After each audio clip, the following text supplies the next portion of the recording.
Hello and welcome back into Centex Sports Network. Had a couple technical difficulties with the sound, but we are here at Mac Peoples Stadium for the closer game of the regular season between the Connally Cadets and the Robinson Rockets. PJ, we already seen one drive right there. It was a quick 3 and out for Robinson, and now we're going to get a chance to see these Connally Cadets back out on the field. What has been so good with these Connally Cadets, especially on the offensive end, and how they've been so explosive this year?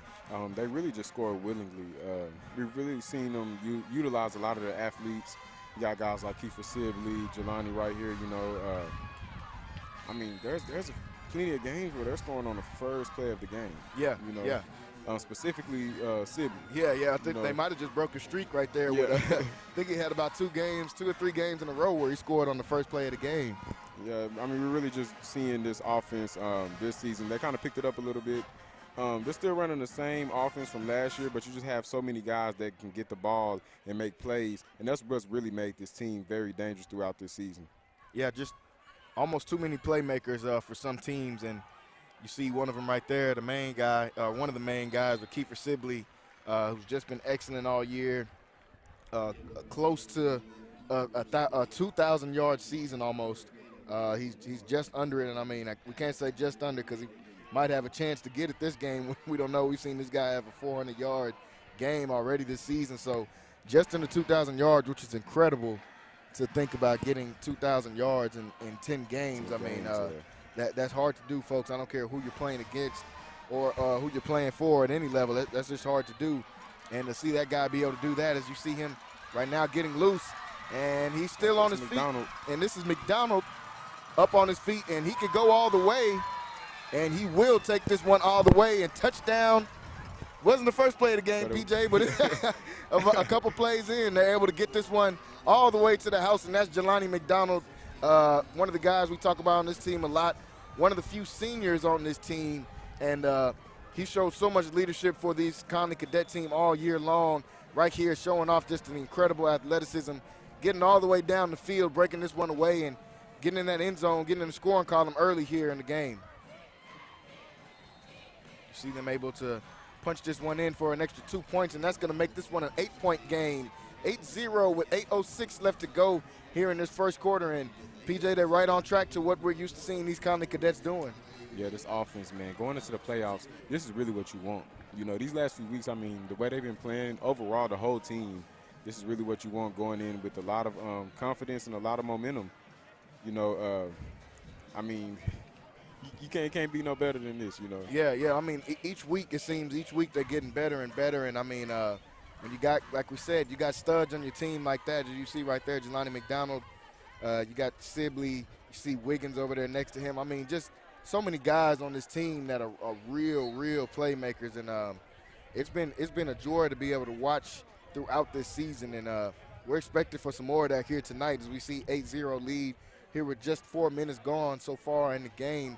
Folks, if you guys are watching with us on Facebook, make sure that you are going to the website, CentexSportsNetwork.com. The stream will be coming down from Facebook at the end of the first quarter, so make sure you guys tune in to that one.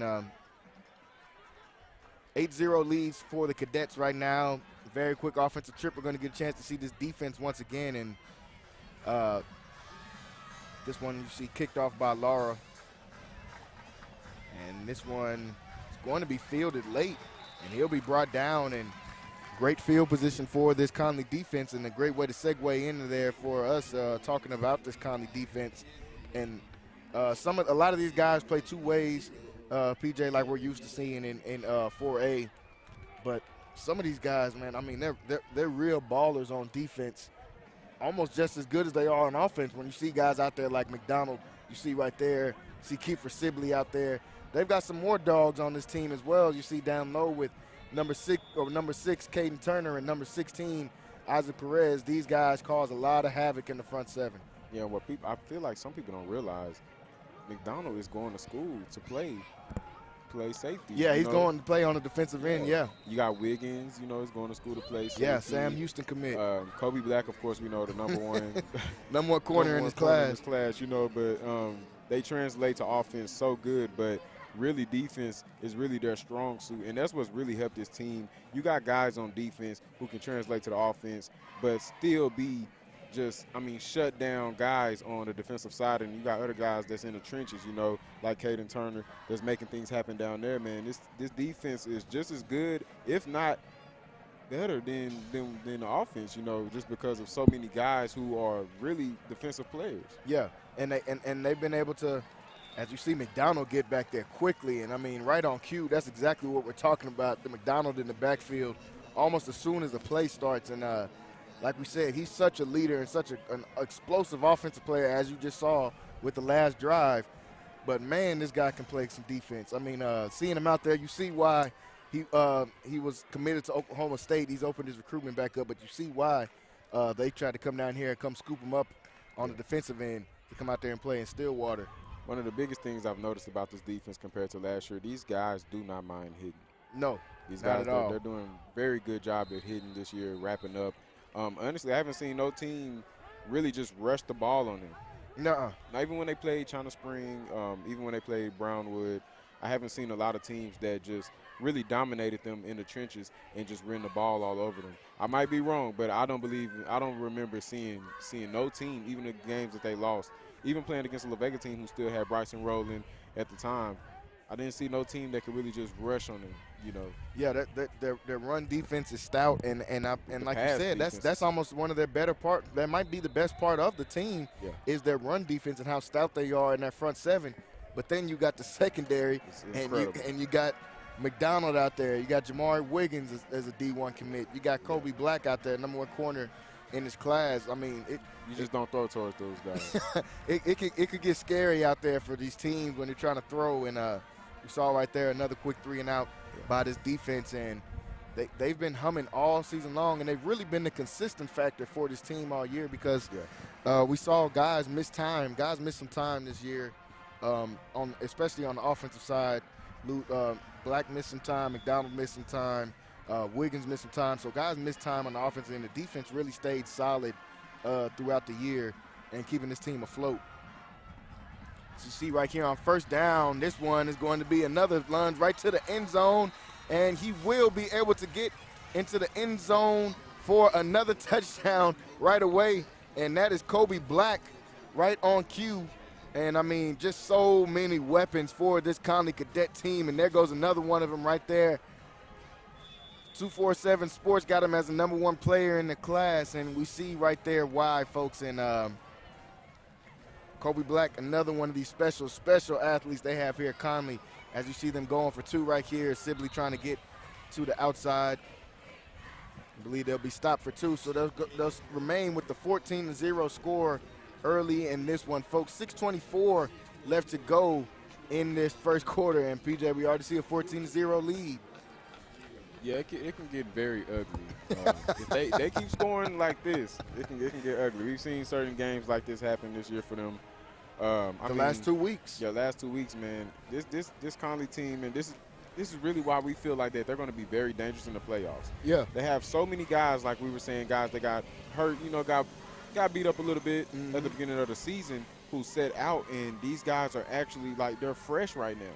And a lot of teams aren't fresh right now. But this Connally team is fresh, and that is dangerous going into the playoffs. With the momentum that they're having going in, they believe that they can beat anybody. They believe that they can play up with anyone. You know, and then having experience playing against the China Spring team, who's the #1 team in 4A Division I, Brownwood, who I believe is like #10 or #9 in 4A Division I also. Just playing against those teams, getting the experience, I mean, you feel like you can play against anyone. Yeah, and once that China Spring game is so big, even in the loss, because that was the game that they had most of their guys missing. The game that most guys missed was that China Spring game, and just to see how they still were able to draw from that experience. And I mean, the score obviously looked lopsided, but the game was closer than what it looked like. And it was mainly because of small errors, mistakes. I mean, I think they had 2 fumbles on special teams that time. You see a loose ball right here, ball out on the kickoff, and a fight for it on the kick return. We saw the Cadets be able to get a kickoff twice last week, and looks like I think they're going to say Robinson was able to get right back on top of this one at the end. So dangerous play right there. But this kind of special teams, we talked about the offensive defense. The special teams have been clicking as well in these last few weeks. And like we were saying about that China Spring game, they were able to draw from that loss and And I feel like ever since that game, they've gotten so much better each and every week. Yeah, you're playing against the China Spring team that is considered the #1 small school in the country, actually. Yeah. Not just in the state Yeah, of Texas. the country. They're the #1 small school in the country. They had the game of the Stephenville China Spring game was the game of the week for Texas in general, just for all classifications. So, and for them to be able to beat a Stephenville team like that, I mean, it just shows how good that China Spring team is. And I believe that this Connally team can stick with that. Would have been able to stick with that China Spring team, barring injury. So I mean, like we said, this team is just clicking at the right time of year. Honestly, we're in November now, and we know that's when football starts to get real serious on all levels, college, high school, and pros. That football starts to get real serious in November. So seeing this Connally team being able to round out in the form at this time, I mean, it's just really good to see. Got a 2nd down and 10 now. They're backed up all the way against their 4-yard line and making it very, very difficult for this Robinson team right now. And Connally's defense humming right now, trying to get a turnover. First down to 14 after the penalty. And they'll pick up a few yards right there on 1st down, get them away from being backed up against their own end zone. We said this Connally team has been progressing all season long, and I'm not sure if we're going to have to send a petition or something to Louisville, Texas up there with Dave Campbell's. But we've got to see this Connally team in the rankings at some point in the top 10 rankings. Yeah, they're not giving them any respect. Yeah. I've been confused, man. I don't understand. Because you have teams in there that have 2 losses just like Connally, and I that's my believe point. that Connally is better than some of those 2-loss teams that they have in the top 10. Yeah, I understand Pleasant Grove is, a staple in 4A, and they want to keep them in there. I'm cool with that. They've got 2 losses, but Wichita Falls with 2 losses, I'd like to see Connally in that spot. They got Wichita Falls at number 8 with 2 losses. They got Aubrey at number 10 with 2 losses. It's crazy. Definitely would like to see the Cadets in that spot right there. But, they'll earn their respect when they get into these playoffs. I think this Connally team has got a chance to make a lot of noise when they get into the playoffs. Right here, 2nd down, we got a handoff up the middle that's going to be stopped short after a short gain. Going to bring up a 3rd down and manageable for this Robinson team.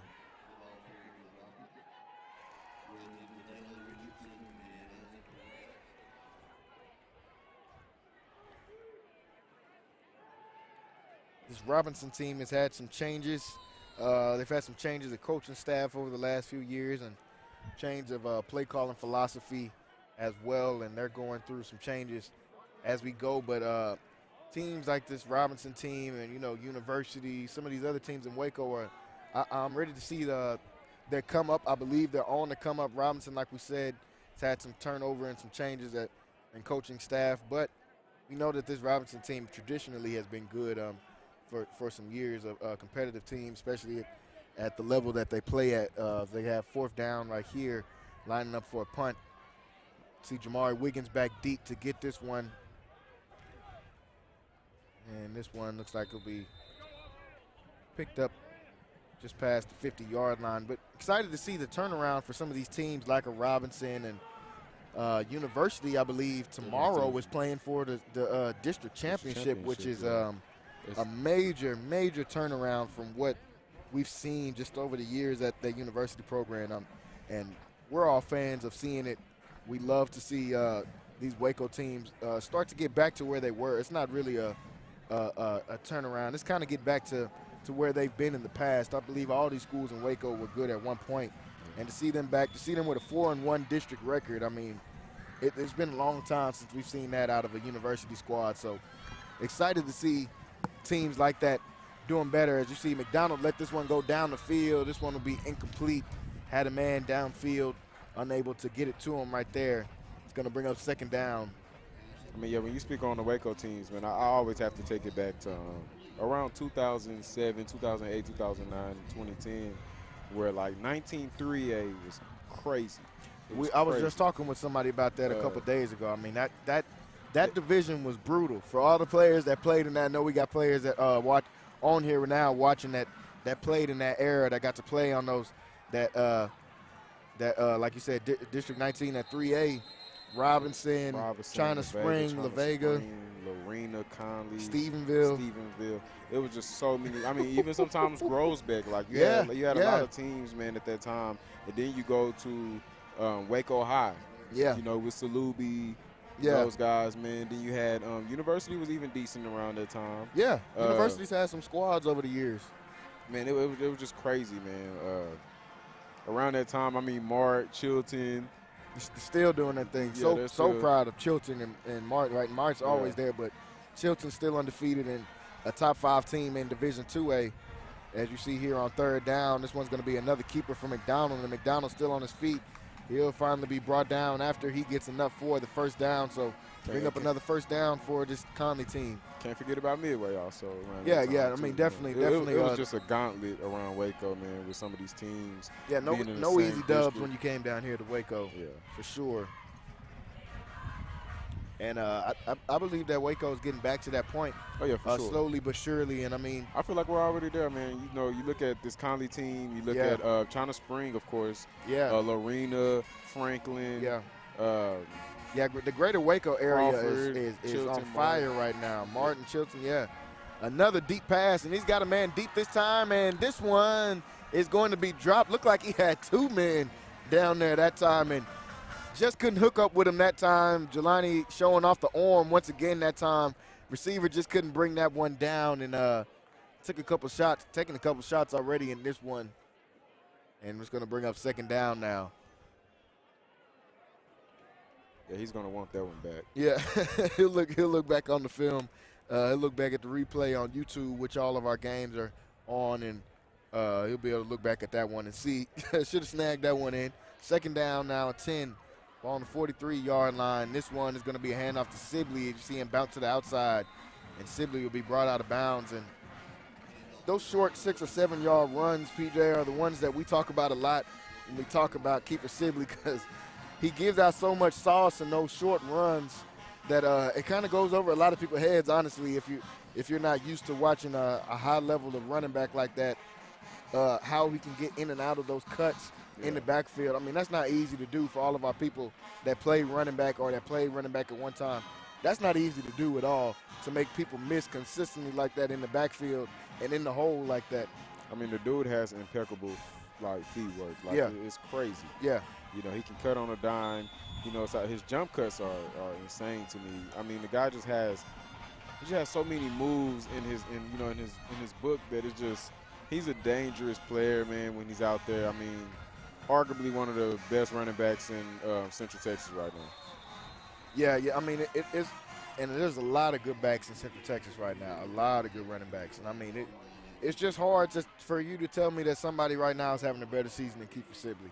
So many good running backs. I mean, Drake's at University. We're just talking about University. Rolling down there at La Vega. Franklin. Huh? The running back at Franklin. Yeah. The Baylor commit down there at Franklin. Barton at China Spring. I mean, there's so many good running backs in the Waco area right now in Central Texas. And even if you want to go all the way down to the Killeen area, I mean, the Harker Heights, they've got that running back that's committed to Houston, I believe. Yeah. But, man, Sibley has had such a great year this year. As you see, a drop back on third down, had another man wide open and just couldn't connect. Once again this time, couldn't bring that one in and had another man deep, and that's going to bring up, I believe, fourth down after couldn't connect on that third down try.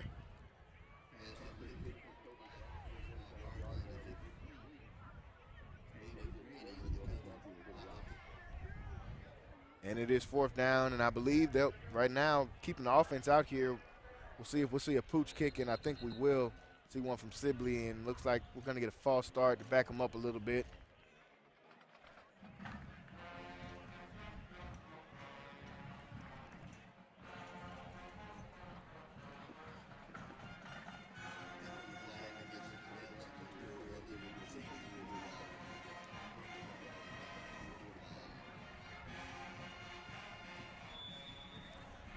A lot of games going on around the state of Texas, so we'll be coming to you guys with scores from all over the place, and also we've got also for the people that watched with us last week, as they get ready to punt this one off. And Sibley gets off a decent punt. This one's going to get a friendly bounce and roll back just past the 20-yard line. And those that watched with us last week, you heard me on there talking about the Astros, so we will be giving updates with the Astros scores as well, folks. Definitely got to keep that score update. I won't give all my fandom out tonight. The Texans are playing tonight, but there's going to be nothing to report, nothing to report on that game, so we'll leave that one alone. And I'll just touch on they're playing Philly tonight. Yeah, it might get ugly. It might get the ugly. Texans and the Astros playing 2 Philly teams. Yeah, it's playing. Only one's going to represent for Houston tonight. I'll tell y'all that. I'm only counting on one of them to represent for the H tonight, and that's most definitely the Stros. Pitched the first team no-hitter in World Series history last night. So we'll see if they can keep it up tonight and take it back to the H and get that championship. Yeah, we just seen the Phillies come out to Meek Mill. You know these Philly teams, man. They always got to do the most. Yeah. They always got to do the most. Well, we turning them into cheesesteaks tonight, them Astros. So we're not worried about that. Like we said, we're not gonna speak on the Texans game. We'll keep that one under wraps for right now. First down to 15, ball on the 14-yard line as Robinson's lining up once again. They'll hand this one off and will be brought down. He's tackled after a short gain. Looked like Malachi Knowles got in on that one. And so many unsung heroes on this team for the Connally Cadets. We talk about the big names all the time here for the Cadets, but let's talk about guys like number 60 down there, Malachi Knowles, somebody who's in the trenches and makes plays consistently for this Connally team. You see guys like Richardson, number 15 in there, who's been consistent at linebacker for this team. That's really been the main position that's had some injury this year at that linebacker position. And Weaver's been there majority of the year. He's been consistent all year long as well. So some of those unsung heroes, you see Shepard out there on the defense sometimes, and guys like that, they really make it possible for this Cadet defense. And what makes them so consistent on the defensive end as well. Yeah, this Connally team have a lot of guys that they really just go out there and make a difference. Yeah. Guys that they're not the big names. They don't have the big offers from the D1 colleges, but they make a difference for this team. And those are the guys that I'm sure are greatly appreciated. Yeah, those are the guys that your coaching staff always loves. You see one thrown up right there, almost intercepted, and looks like Kobe Black was in on that one. Like we said, I mean, you just don't want to throw over there, guys. I know what some people might think. This guy's got a lot of offers, and is he worth some of those offers? Like we say every week, guys, I mean, just turn the film on. We really don't have to do too much promo for a guy like Kobe Black. Don't have to do too much promo. Just turn the film on. You'll be able to see for himself. You'll be able to see him going step for step with every receiver they've played this year as this one is punted off, and see Wiggins on the return. And Wiggins looks like he'll be brought down after a short gain. You turn the film on with Kobe Black, and, I mean, you're just going to see a lockdown corner. That's what he's being recruited by half of the nation to do. And you see he does it out here each and every week. He might not be playing a number one receiver every single week, but, I mean, you play who you play against, and he's locking up every week. He's got a couple pick sixes on the year as well. We've seen him be dangerous on the offensive end. He's got a 5-touchdown game this year. I mean, like we said, this Connally team is loaded. 51 seconds left to go here in this first quarter, as it is the final home game of the season here at Mac Peoples Stadium, and the crowd is out coming to show love and show support to this Cadet team and the great season that they've been having so far. The Cadets are back out on offense this time, first down and 10, ball on the 50-yard line. Got a man in motion. This one's going to be a fake. And we'll see McDonald keep this one, and McDonald keeping that pile moving, and he'll be brought down just short of the first down sticks.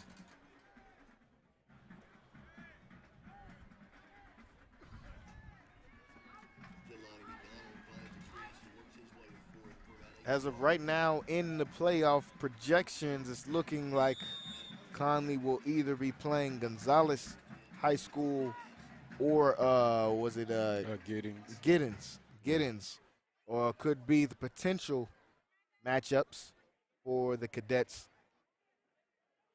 when they move to the playoffs. And like we said, folks, I mean, you just want to really, really keep an eye out on this Connally team when it gets close to the playoffs. You see Shepard in the game. He hands this one off to Sibley, and Sibley gets to the outside. Sibley doing what he does, and Sibley staying on his feet. Sibley will get in for another Cadet touchdown, Connally. As you see, keeper Sibley just get to the edge that time and able to get all the way around and score, making it look easy once again, folks, keeping his balance like usual. As you see here on this run, gets to the outside, making the first guy miss as usual. Somebody else is going to get some stiff arm action too. Right there, he just gets a little bit of that. And Sibley kind of walks into the end zone. Once again, folks, making this look easy. Keeper Sibley with another touchdown. Yeah, that run right there was just, I'm faster than you, I'm going to beat you to the sideline, and the rest is history. And, I mean, he makes the runs look so easy because he's such a smooth runner. And like we said, so many comparisons to different runners throughout the year. But a guy I like to compare him to, I think that his game compares a lot to, is Arian Foster, for those that can remember how good of a running back Arian Foster was. He wasn't the fastest guy, but he was fast. He got away from guys. He wasn't the biggest guy, but he was strong and could run in between those tackles as well. Yeah. And when he got the ball in open field, it was almost like he was gliding out there. And Kiefer Sibley reminds me a lot of that guy. Yeah, I like the comparison. Yeah, just a lot of guys forget about how good Arian Foster was for a couple of those years. Obviously, I'm a homer and a Texans fan, so of course I'll bring that up. But yeah, he was such a smooth runner, and like we said, he wasn't that big. When you see Sibley, you don't think of him as a big power back, or you wouldn't think of him as a speed back coming out of the backfield either. But he's got both of those. He's got a lot of power, and he's got a lot of elusiveness as well. So that's somebody that I would compare him to. As you see the Cadets lining up for two-point conversion right here. And they hand this one off. We'll see, and this will be converted. They get the two-point conversion to extend this lead to 22-0 right now as the Connally Cadets, with just 5 seconds left to go in this first quarter, already up to a 22-0 lead. And like we said, PJ, we've seen this the last couple weeks from this Connally team. I mean, this is nothing new for us. I know we get some new viewers each and every week. This is nothing new for us, seeing how this Connally team can go on the offensive end, especially early in games. I mean, I think they almost had 40 at halftime last week against Madisonville, and I don't remember exactly how much they had against Salado in the first half last. But I mean, we know it was a lot because I think it was 48. Was it? Yeah, 48? I think it was in the 40s too. I mean, Sibley had 5 touchdowns at half against Salado, so I know they had to have a good amount of points on the board to see the Connally team coming back out right here for kickoff. Remember, folks, first quarter is getting ready to end. So if you're watching on Facebook, make sure you guys switch over to CentexSportsNetwork.com and make sure you guys check us out from there. And just want to get subscribed there. We've got a lot of good things coming to you guys. Like we said, it's football season is gearing towards the playoffs, and basketball season has come up now as well, as we started out at MCC. As you got to see last night, for those that got to tune in with us, the men's and women's team. And MCC's got a good team, guys, men's and women's, so make sure you guys are getting close or getting ready to tune in for that. We'll see those guys in action on Friday and on Saturday as well. You see this one kicked off, and Robinson's offense getting ready to come back out on the field. So far, this Connally defense been pretty stout. Hasn't really given up much, if anything at all, so far in this one.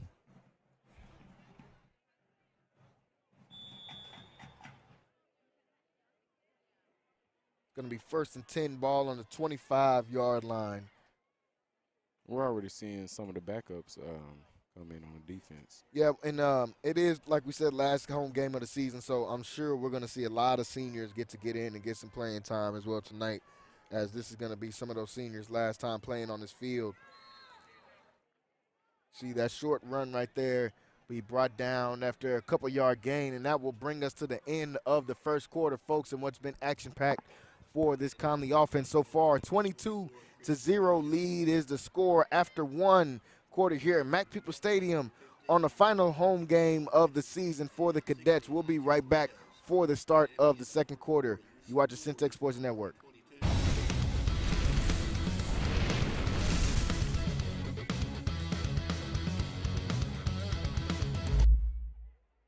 MCC has definitely benefited me most on not only what I want to do, but who I aspire to be.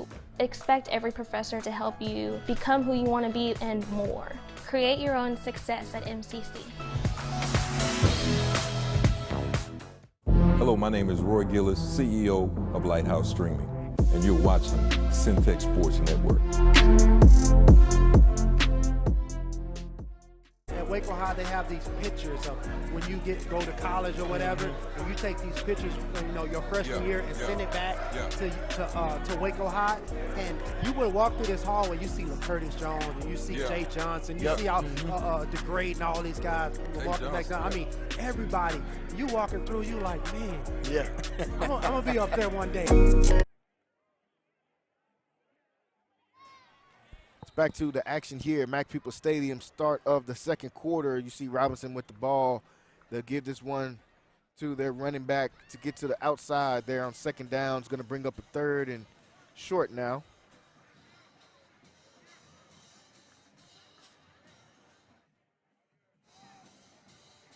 And that last run from Christian Luan.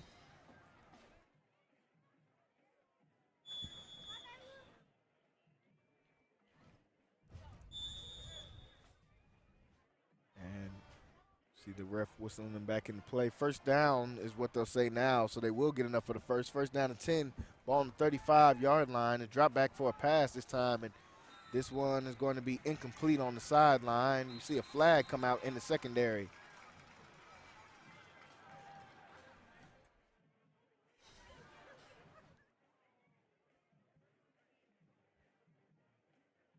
Looking towards the ref to see what the flag will be here.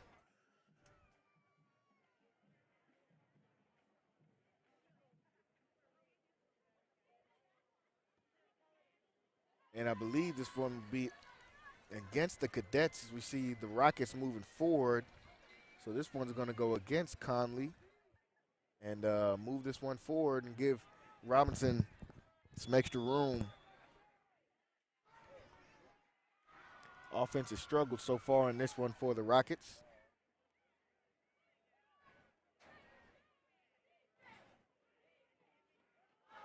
This one's going to be a run to Luan. This will be a decent run on first down.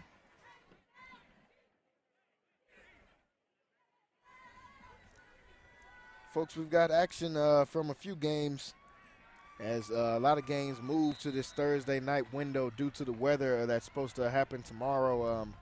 Supposed to get some bad weather, so a lot of these teams and coaches got together kind of last minute and decided to switch their games to Thursday. To try to avoid that last weather. You never want to have to try to reschedule the final game of the season. You just want to try to, get that one over with for the most part so you can start getting your team ready to focus in on the playoffs. As we see another handoff right here on first down, ball on the 41-yard line. Be a short run. We saw a lot of these teams move to Thursday, so we've got a few games going on Thursday. We know we got some big games coming up tomorrow as well.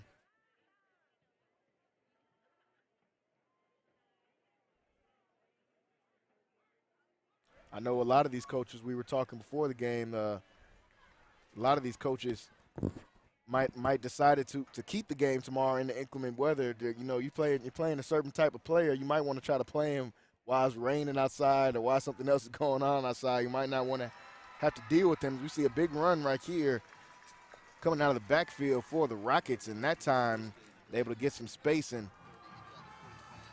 get a pretty decent run, best run of the night so far for the Rockets. And I believe that was Tristan Blackburn able to get a shot that time, and pretty decent run that time on second down. It's going to make it first down, ball on the 24-yard line.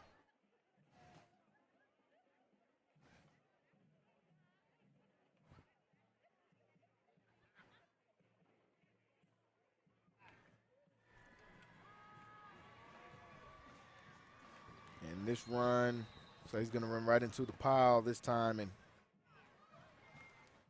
he'll be brought down. It's going to bring up a second down. This Robinson team starting to put together a drive right here. Most success they've had so far as a drive. 2nd down and 10.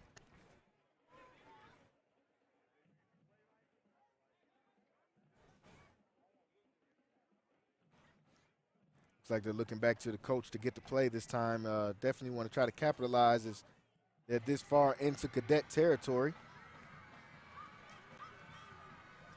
And this one is going to be a handoff to Lawan up the middle. And that one pick up a couple of yards and make this one a 3rd down now. And this could already, even though it's early in the game, could potentially be 4-down territory for these Rockets as their offense hasn't been able to get going so far tonight.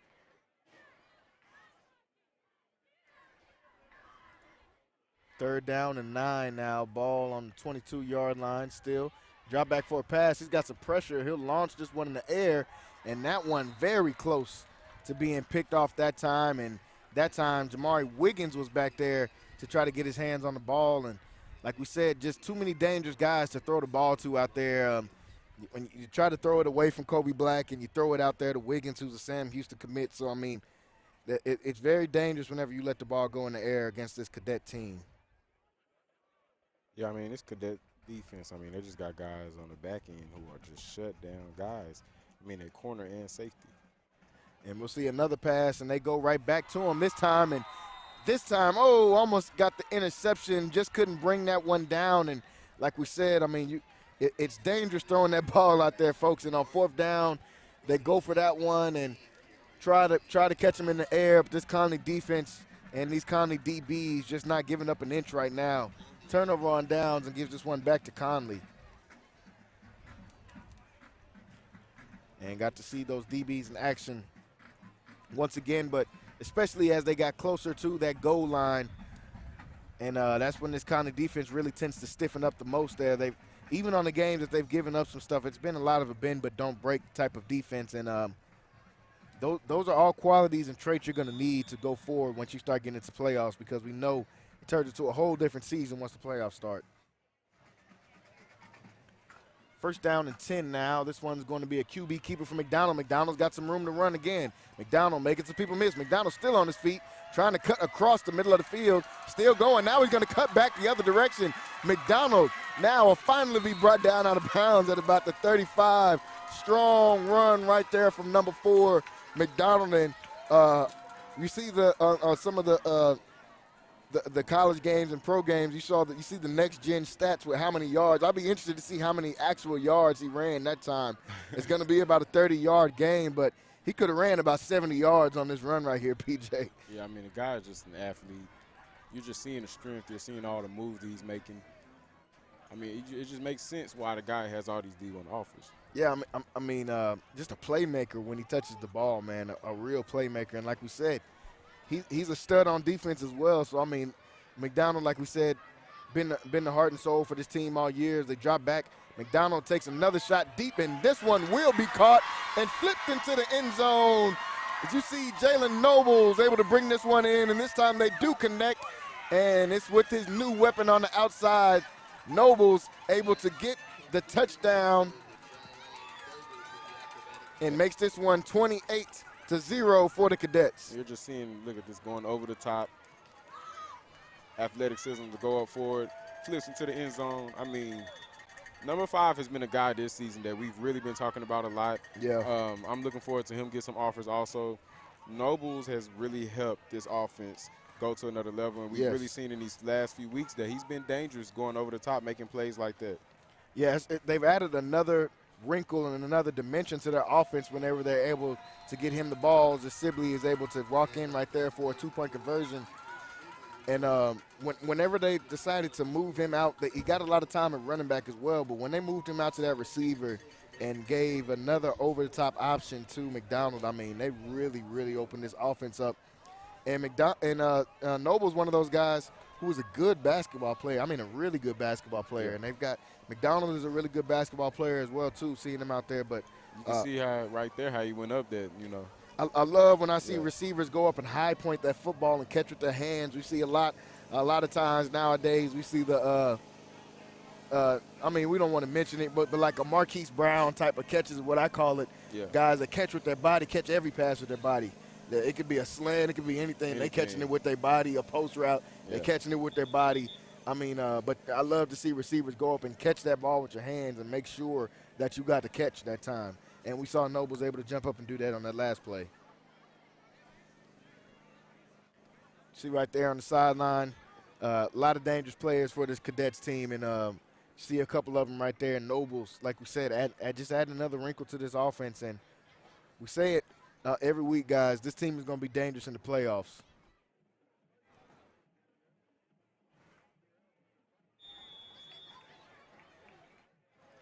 $7:56 left to go in this first half as the Cadets right now got a real handle on this game, 30-0 on the score. And this one will be fair caught by the Rockets as they try to get something going. Their last drive were able to get deep in the Cadet territory, and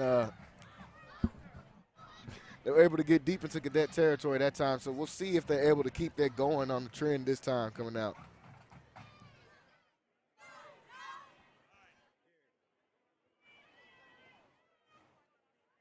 So they're going to start with the ball on the 25-yard line. Still see a lot of the main guys in for the Cadets on defense, and we'll see how much longer that these guys are out there. I'm sure we'll see a lot of the backups coming in tonight. We'll see some seniors getting some action is the real important thing. We'll make sure to try to make sure we got an up-to-date roster to call out some of these guys you see right there. Hit in the backfield is their running back, and like we said, this front seven for the Cadets is just tough to be able to run the ball against.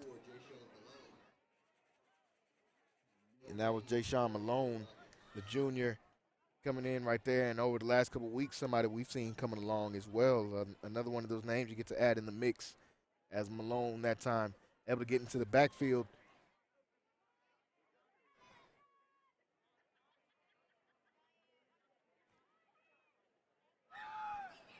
Second down, as we see this run is going to be another short run. This time, this Connally front seven not giving up much, so it's going to bring up a third down and long. Got a few games going on around the Central Texas area tonight, folks. See Temple and Carpers Cove, always a good matchup when those two guys get together. Temple up 28-7 right now against Cove.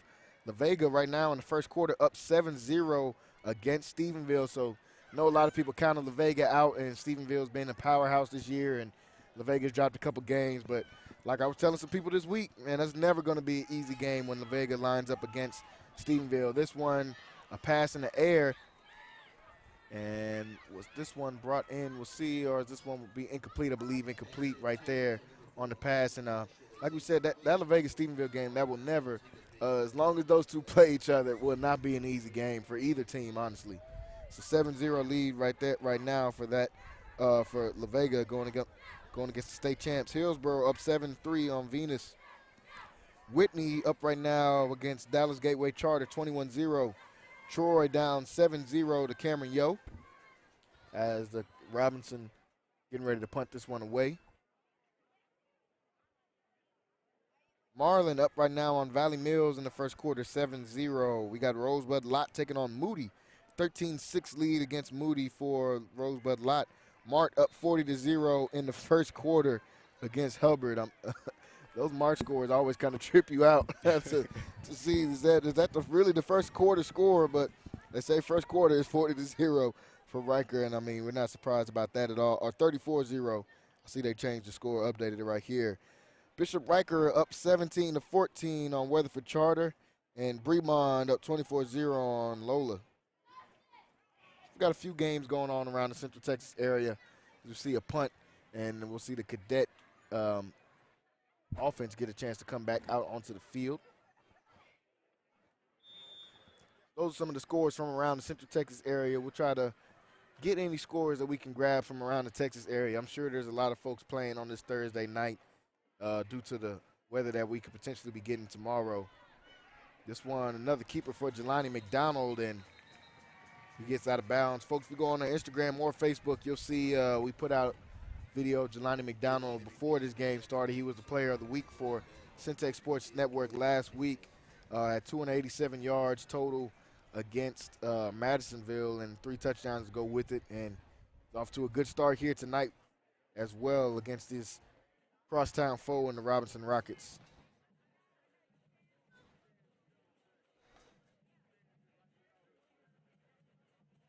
Second down. This one is going to be a handoff, and we see cutting through the line right there. Good run as we see some other guys getting opportunities on this Connally Cadet offense. As you see Davion Sales, one of those seniors, getting a chance to get back there. I'm sure we'll see some more of him all night. Like we said, we'll get a chance to see these seniors play tonight, as this is their last game on this field. And PJ, you know all the emotions that can come with that, of getting that last game on the home field, the field you grew up playing on, and the field that a lot of these guys have been playing on since middle school, honestly, and get a chance to see some of these seniors get to go out in a good way tonight. Yeah, it's a very emotional feeling, I mean, because it's, you know, we lace it up every day. Yeah. You know, you go to practice every Friday night you're here, and just to realize that this is your last game actually being on that field, it's a very emotional feeling. And that one incomplete right there to Wiggins, just slightly underthrown that time from McDonald. He kind of had to throw off of a weird angle. McDonald still showing he's got a cannon. For those that were able to see him in the backfield that time, he was kind of falling back and kind of threw that one off his back leg and was still able to get that out. Wiggins completely destroyed the corner and safety off of the line. I was watching him. He's right here next to where we're set up at, and he just flew. He was flying past the corner and the safety that time. So like we said, and Wiggins, a guy that doesn't even get a lot of snaps at the receiver position or get a lot of targets at the receiver position, but we know somebody else that can be dangerous as well for this Connally team. This one is a keeper for McDonald. McDonald up on his feet. McDonald getting all the way down the field, and McDonald able to get into the end zone for his second big run of the night, third touchdown of the night for Jelani McDonald here in his last game playing in Mac People Stadium. He's got a lot of memories here, and he's making some more as we see this one taking off for about a 55-yard touchdown. Jelani McDonald gets in the end zone. Second rushing touchdown of the night. I mean, the guy is just, he's a dog, man. Yeah. He's a dog. When you go back to that interview that a lot of people thought were kind of funny at the beginning of the season where they came out, I believe KWTX came out and interviewed some of the cadet players, and you saw McDonald, he just went down the line of his roster calling everybody a dog. He said Sibley a dog. Yeah. He was talking about Wiggins. He said he was a dog. Kobe Black was a dog. And everybody, kind of thought it was funny as you see the two-point conversion right there from Sales getting in. But as the season's gone on, it's not so funny anymore. As you see, he was telling the truth. That wasn't much of trying to hype his teammates and give his teammates some love. He was really just trying to let everybody know what he was seeing and what we've been seeing this whole year from this cadet team. Yeah, these guys, man, they've been seeing this coming, Yeah. All the hard work that they put in during the offseason, spring football, two-a-days, even during the season, I mean, it all pays off.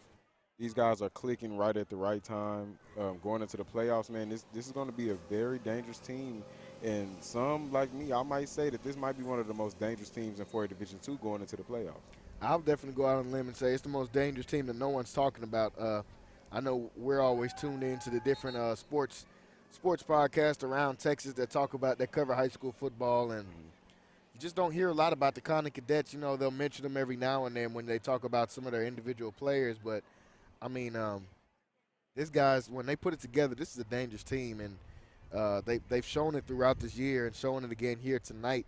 It's up right now, 5:03 left to go in this first half, up 38-0.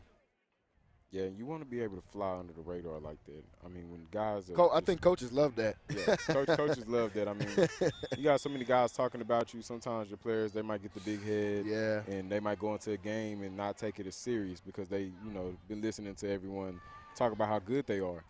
So just flying on the radar is just great. I mean, you're going to play with that chip on your shoulder because you feel like everyone is asleep on you. So this Connally team, they're coming out and they're going to be playing like they have a chip on their shoulder. I'm sure if we see it, they see it also. Yeah. And see how a lot of these, podcasts and different media outlets really don't give them as much respect as they do some of the other teams in 4A Division II. Yeah. Whenever they are right there talent-wise with every other team. Yeah, I mean, there's no one in 4A Division II that really you can just say has head over heels more talent than this Connally team. Yeah. I mean, there's not really a lot of teams you're going to see in there that's got, I mean, multiple D1 guys. The guys that have offers on this team and the guys that don't have offers yet D1, because there's a few guys I'm going to be looking for as we get towards the end of the season. You see one of them right there, Isaac Perez, getting in on the tackle. Big-time player. Caden Turner, big-time player as well. So, yeah, we've watched pretty much everyone. Like, we're always watching tape. And I've really been watching, man, a lot of these teams, man. I mean, Carthage, I've watched Carthage. I've watched Gilmer, Cuero, Silsbee, Belleville, Pleasant Grove, Wimberley, Wichita Falls, Hershey, Glen Rose, Aubrey. Like, I've watched all of those teams that are in the top 10, and I don't really feel like that there's any team in that top 10 that is just way ahead of this Connally team. No, I'm right there with you. I don't think anybody, you see a false start is going to be called here against the Rockets. I don't think any of those teams, you can just say, oh, those guys, you know, they're definitely better. You know, you want to watch out. I mean, Connally's right there on the playing field with everybody. Like we said, I think it'd be an undefeated season, honestly, if they didn't have some of the injuries they had. And the two teams they lost to are two teams that are still ranked right now. So, I mean, it's not like they were losing to scrub teams or anything like that. They're losing to some really good teams, and that was with guys missing. So with everybody healthy in the playoffs, it could get ugly. Drop back pass right here on 2nd down and long after false start. And he'll be hit behind the sticks. Once again, it's going to make this 3rd and long.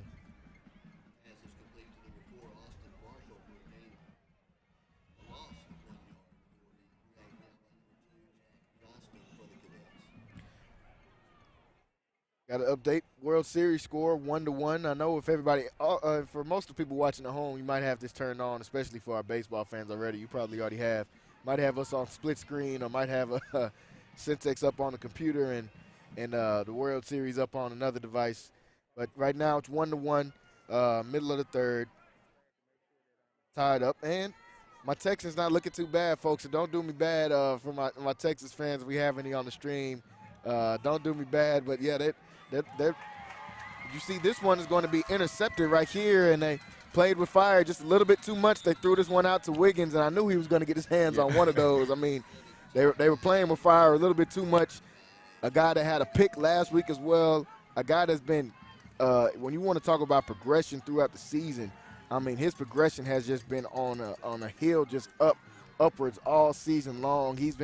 Each game he's been getting better and better and better. You saw him get picks, get a pick last week. He's got another pick this week. Somebody that's flying down from the 3rd level each play, not scared of contact in the slightest, is Jamari Wiggins, a playmaker, and Sam Houston's getting another dog from the Cadets. He's for sure that lucky number 7 out there, man. He's a headhunter.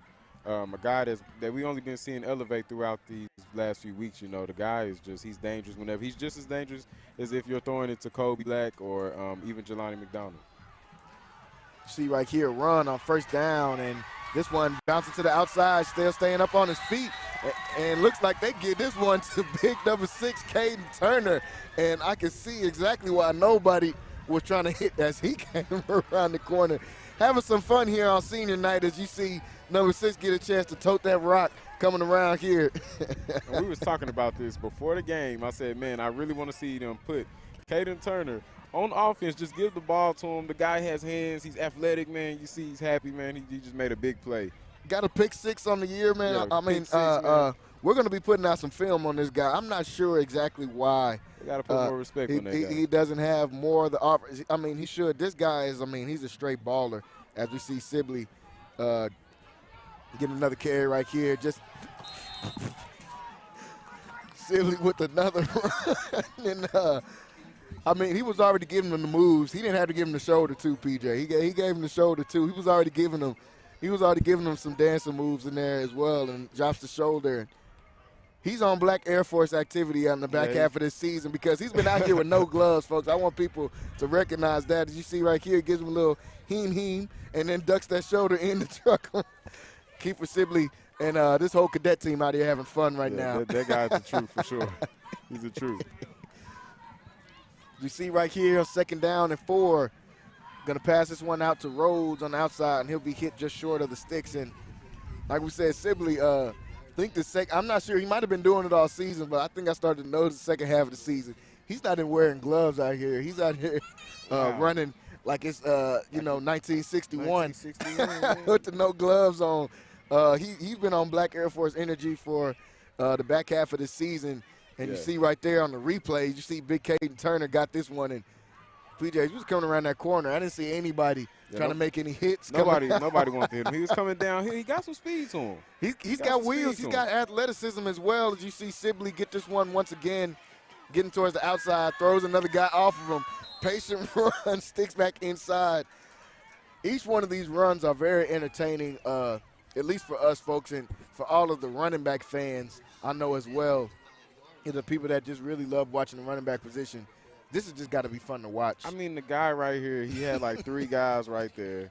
And somehow he made all 3 miss and was able to get like 2-3 more yards. He slowed up, tossed somebody out the way, cut back inside to be able to get some extra yards. I mean, he is what we call disrespectful. Like, you're not – these are people's kids, man.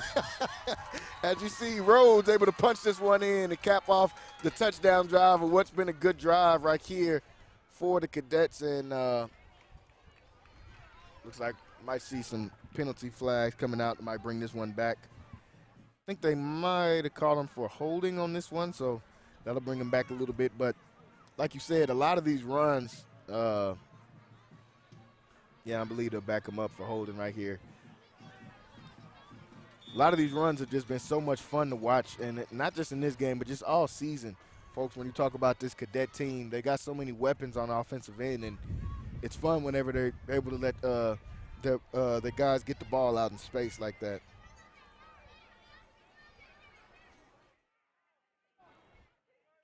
Looks like they're calling for holding, so that back him up is going to be 1st and 15 now. And this one is going to be a pass from McDonald. He's got a man down there and throw the flags out as he had Jack Johnston that time in the end zone, and they'll call the penalty flag on against the Rockets that time in their secondary as they made some contact with Johnston and another one of these cadets that we like a lot, and like we said, doesn't get a lot of love and doesn't get talked about a lot. Another one of these seniors, and not just this year, but over the years, we've seen guys like Jack Johnston be able to make plays, and just that utility guy that they put. It seems like they put him wherever. I think I've seen him on the D line. Everywhere. We've seen him. He plays in the front 7 every week. We've seen him in at fullback a lot. We've seen him in at the tight end position as they give this one a handoff to Rhodes, and Rhodes is able to get to the outside and punch this one in. Rhodes, another one of these Cadet seniors, able to punch this one in this time for the touchdown. They punched it in.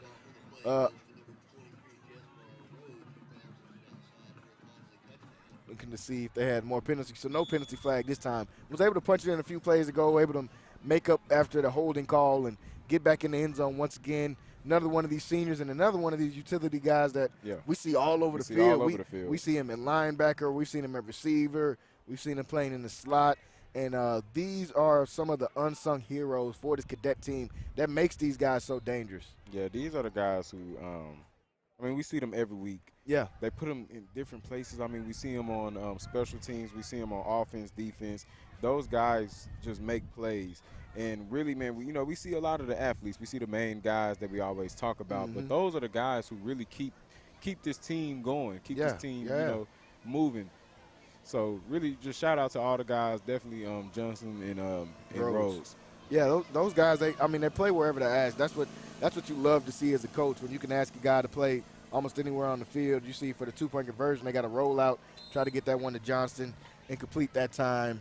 44-0 will remain the score right here as the Cadets are having fun here at home in their final home game of the season. 44-0 is the score as we're a minute 20 away from the halftime, and these Cadets rolling and clicking on all cylinders. And when you go back to some of those guys we were talking about in Rhodes and Johnston, I could think back to that Cameron Yo game when I think McDonald, I'm pretty sure that's when McDonald sustained his first injury right there. So, they had to use some guys in a different way. And I remember on that last drive when that game-winning drive when Connally was coming down the field, they had a big third down play that was a run by Rhodes. I think he was able to get about 20 yards on that play.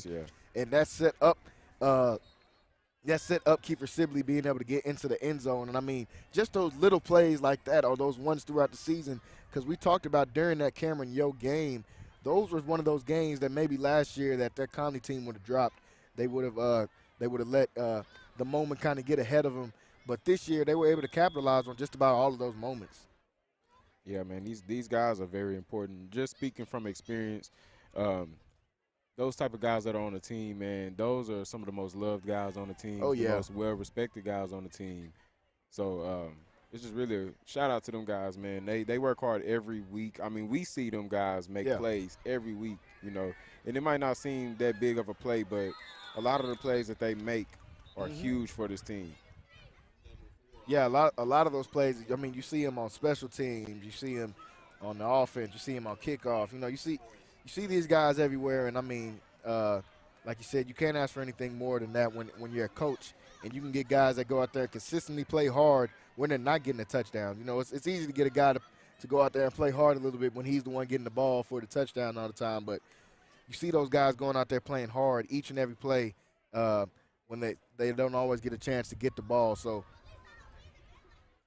I think they might be lining up for a kickoff again. I think it was a penalty that will have them re-kick. They'll re-kick this time.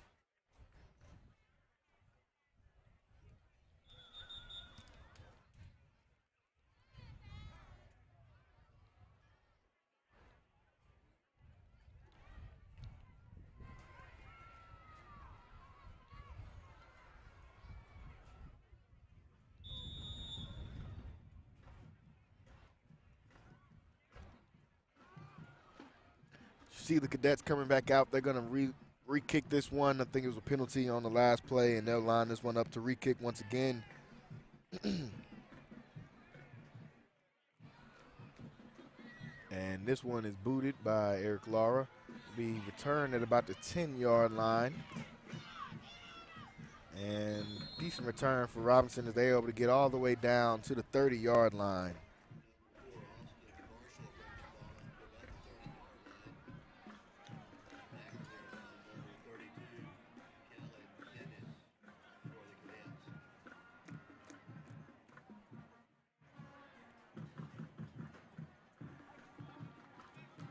See the Cadet defense coming back out here once again, and this might be the last drive. You see some of the starters.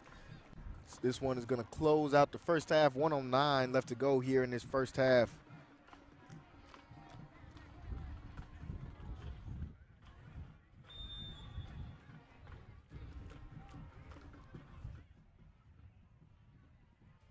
First down and 10, ball on the 30-yard line. This one's going to be a handoff to the middle. He'll try to cut this one back, and he'll be brought down and stopped. Looks like just at the sticks to gain, or maybe just behind the sticks. You see Rhodes was in on that tackle that time.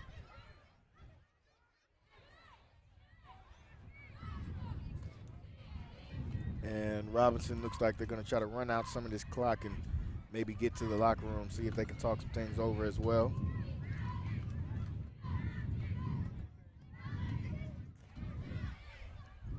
And we got a handoff, and this one will be brought down after a very short gain.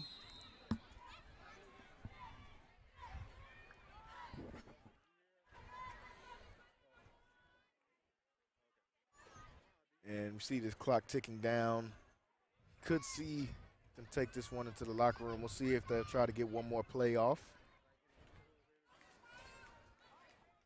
And they will not, folks. So that one will do it here, folks, for the first half and what has been a dominant first half so far for the Connally Cadets.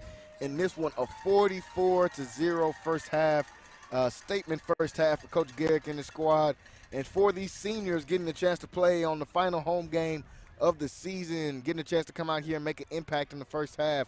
And I'm sure we will see more of them as we get into the second half. Folks, it's been a good one so far in the first. 44-0, Connally Cadets up. We will see the Robinson band and the Connally band, and then we will come back to you guys before the start of the second half and talk about some things we saw here in the first half, talk about some of these other games going on around the state of Texas. So stay tuned, folks, 44-0 Connally up right now. You're watching Centex Sports Network.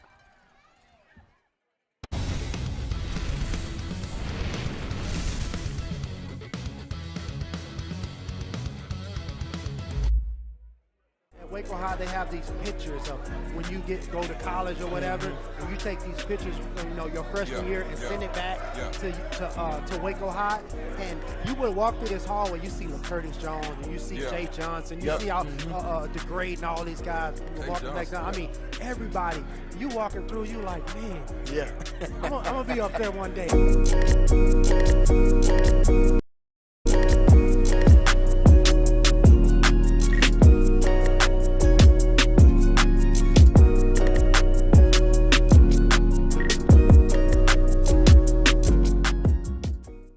Hello, my name is Roy Gillis, founder and CEO of Lighthouse Streaming. Over the last 4 years, we've had some tremendous successes, none of which could have been accomplished without you, our clients, and our viewers. From my family and the staff of Lighthouse Streaming, thank you.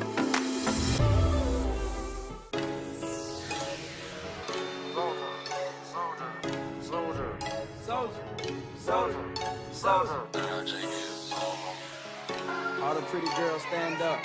All the pretty boys stand up. Pretty boys in the building. This right here is my swag. All the girls are on me. Damn. Everybody pay attention. This right here is my pretty boy swag.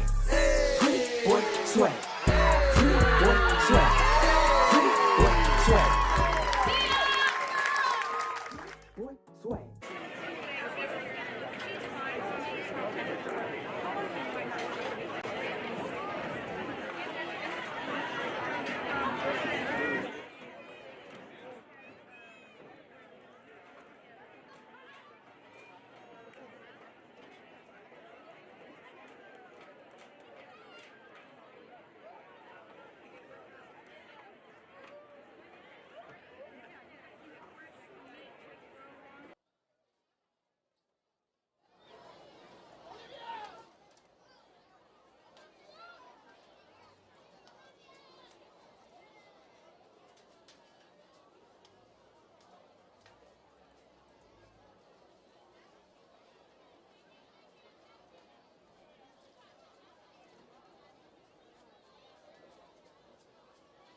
And now, ladies and gentlemen, the Pride of the Blue. Tonight, the Pride of the Blue is proud to present the final installment of our 2022 program entitled The Barber, featuring music from the Barber of Seville, Edward Scissorhands, and Sweeney Todd. Welcome, fans. We hope you've enjoyed the show as much as we have. Tonight, the Pride of the Blue Band staff would like to say a special thank you and we love you to our students standing on the field tonight. You had an awesome season. We're so proud of you and proud for you. The tradition of excellence lives on to each and every one of you. Thank you for a memorable show and season. Soloists tonight include flute, Peyton Morris and Peyton Posey, oboe, Layla Dolter, clarinet, Andrew Bowers, saxophone, Layla Dolter, and French horn, Matthew Rigieri. The Pride of the Blue is under the field direction of head drum major Peyton Posey, senior drum major Layla Dolter, and senior drum major Marcos Sevilla.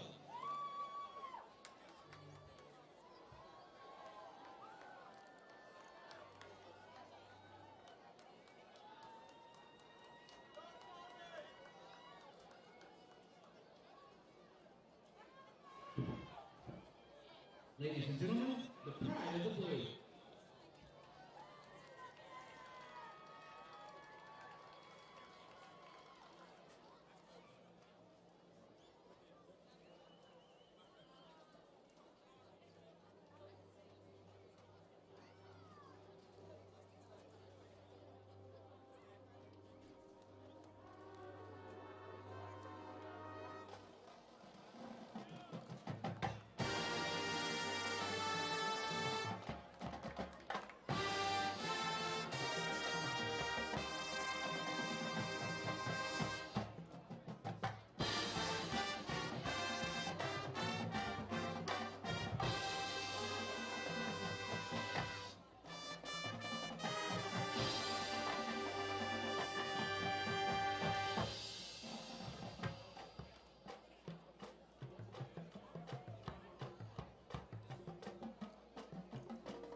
officers for the 52nd line are Lieutenant Addison Gray, Lieutenant Ava Hansen, Lieutenant Kendall Reimer, and Captain Mackenzie Gilbreth.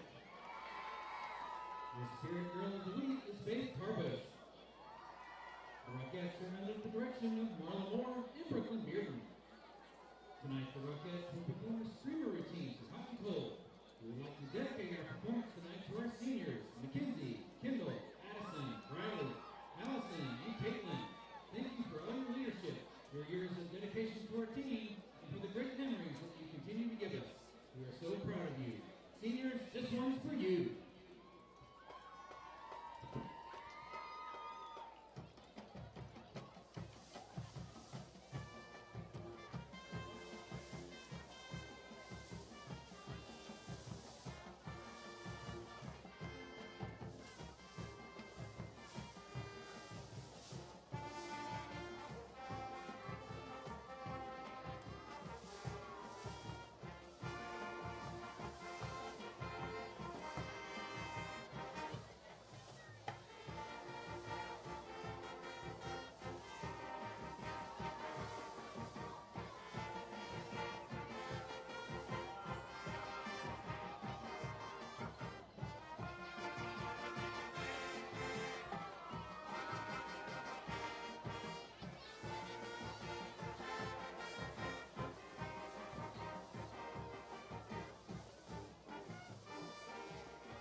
Ladies and gentlemen, the Rockettes.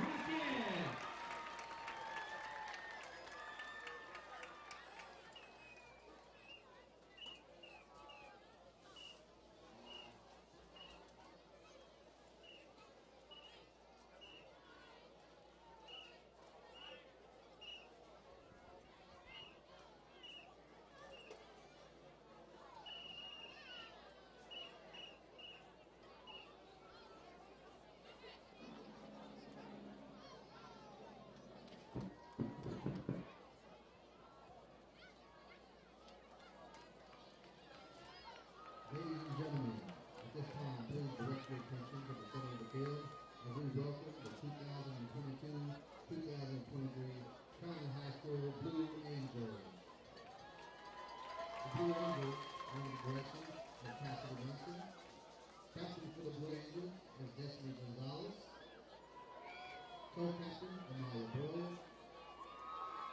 Co-captain, Jasmine Perry. And Social Officer, Montoya Gamble. Blue Angels of the Week this week are the Guardiola sisters, Renee Guardiola and Janaya Guardiola.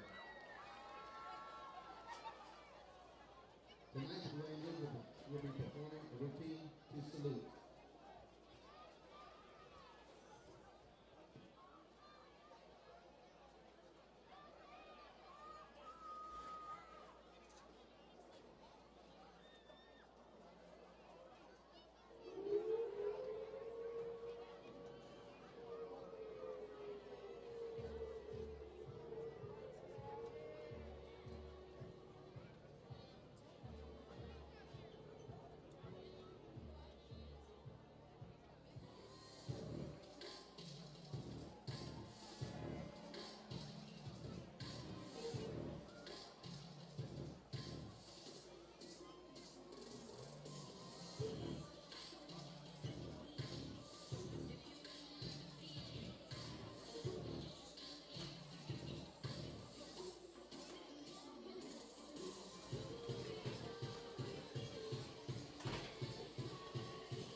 cadets of Connally High School. The cadets are under the field direction of drum majors Renee Guardiola and Grace Sutterfield. Band directors for the cadets are Lee Smith, Trey Glad, Grant Salter, and Michelle Costello. This week, the band voted on their senior sweethearts. Please congratulate Piazzi Perry and Chris Senator on being voted senior sweethearts.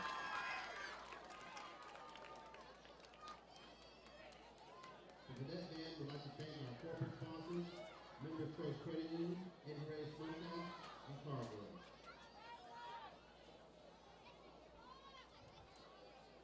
Tonight's performance will feature the pet tunes Shout It Out and the Hay Song. We hope you enjoy tonight's performance and help us cheer on the cadet football team during tonight's game.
Give it up one more time for our cadet band.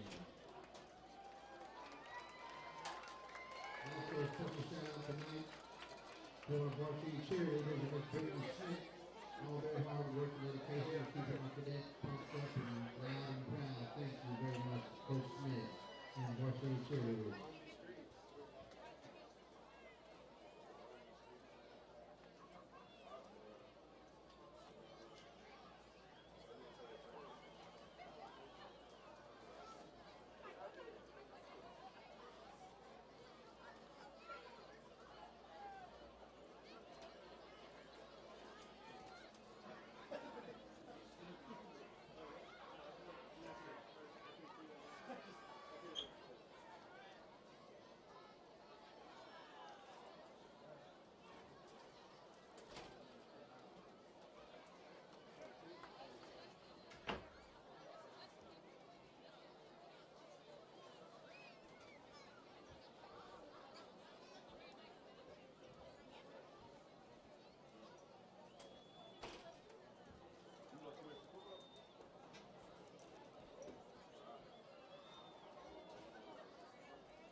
Focus. Be focused on the task at hand. That's the main thing. It's one game at a time, but every game you win now, you separate yourself from the pack. And that's what you want to do. Separation, separation. I don't want women's basketball to be an afterthought. We're the only program that has not won a conference championship here recently, and we're going to do our darndest to try to change that this year. We got to make sure that they don't play harder than us. Their energy and effort can't be harder than ours.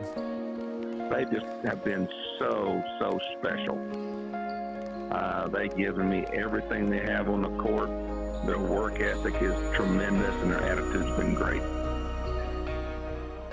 All right. Hoop Dogs on 3. 1, 2, 3. Hoop Dog. Lately it's looking like everything perfect. Out the mud with it, I put the work in. You can find me where that turf is. Pin precision like a surgeon. Bad ones used to curve me. Showing up to the show when the curve split. She know that I'm worth it. I'm finna go up, I'm aerial. This one is good. I've been the man with the blueprint. I won't stop till I own every brick. I used to lay out in the lounge just to feel the world spin on its axis. Now I got the access and the last laugh got it off of the passion. Hey, I got a lot on my plate. I got an eye on the prize, and I'ma make sure that we straight. Yeah. Look, it's a lot on my mind, and I got an eye on the prize, and I'ma make sure that we straight. I'ma make sure that, hey, I got a lot on my plate. I got an eye on the prize, and I'ma make sure that we straight. Yeah. Look, it's a lot on my mind, and I got an eye on the prize, and I'ma make sure that we straight. I'ma make sure that.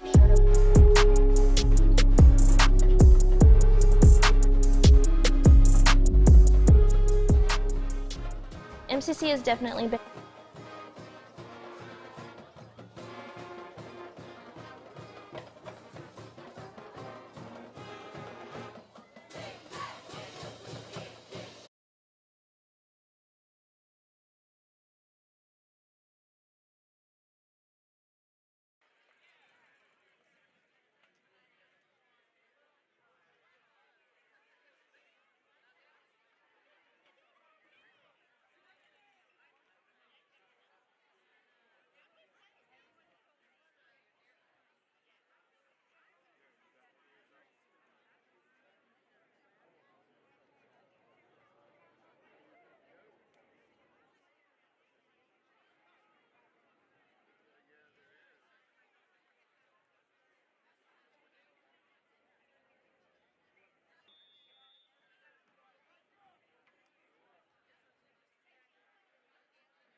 Back to the action here, folks. Start of the third quarter.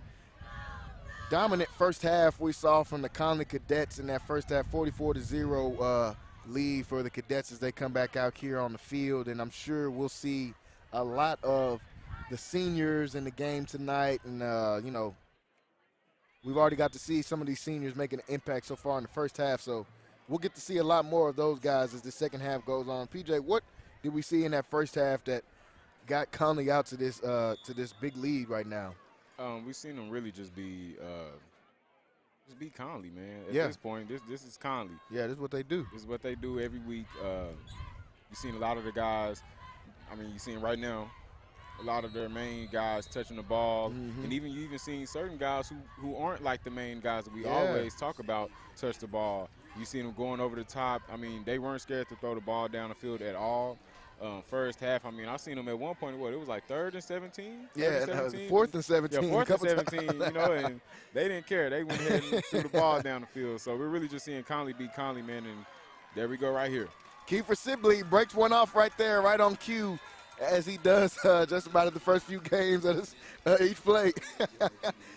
We see Kiefer Sibley gets in with another one. Kiefer Sibley touchdown, gets this lead out to 50, making it look easy once again. Best running back in Central Texas. The guy's a junior. We'll just leave that there. This is junior season, folks. We still got another year to be able to see this guy, and incredible. Putting on once again for his team right here, getting into the end zone once again. As we see, this extra point is up, and this one is good through the uprights. 51-0 lead as we just kicked off this third quarter, folks, and we see right here on the replay, Kiefer Sibley just doing what he always does, making this look easy. Running back vision has been great all season long, and I mean, he went untouched. he didn't get a finger put on him that time and got all the way to the end zone. Another big-time run right there from Kiefer Sibley. Another big-time play from this offense, what we've seen all year long. Turned that one into a track meet. Yeah, I mean, quick. Yeah. As we've seen this Connally team do, like we said, these last few weeks, man, honestly, since they've been in district, I mean, it's been a track meet each and every week, and we see some of the guys on Twitter, you know, saying stuff about, you know, Connally. We see Connally with another big score again, putting up some crazy stats. Well, we got another one, folks. As DJ Khaled would say, we got another one. And right here, 51-0 is the Cadets putting on another show, folks. And we so happy to have been a part of this show all year long and got to watch firsthand and really got to watch the progression of these players all year long. And, I mean, just about all of these guys, I mean, from the star players all the way down, have gotten better each and every week. Each and every week, each guy seems like they take another step forward. And like we said, that's what you want to be doing around this time of year, getting close towards playoffs.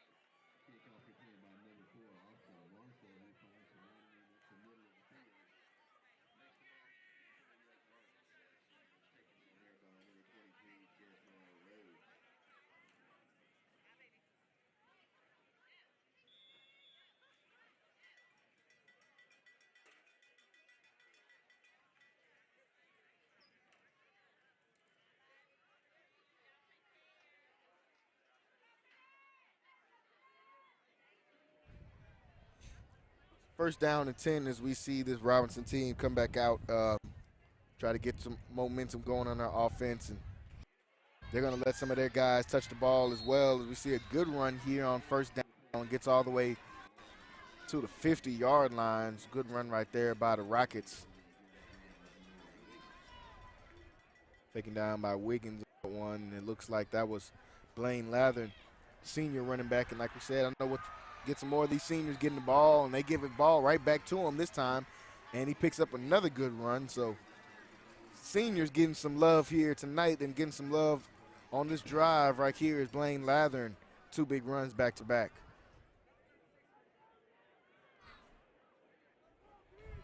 Still got some scores and some games going on around the state of Texas right now. We've still got a few of them going on. As Temple up at halftime, 42-7 on Carper School. We got Steele at halftime up 21-7 on La Vega.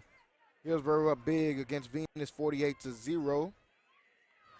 We've got Whitney over at Dallas Gateway Charter, 42-0 right now. Teague up 13-0 against Fairfield as we see a sack in the backfield, that time by the Cadets.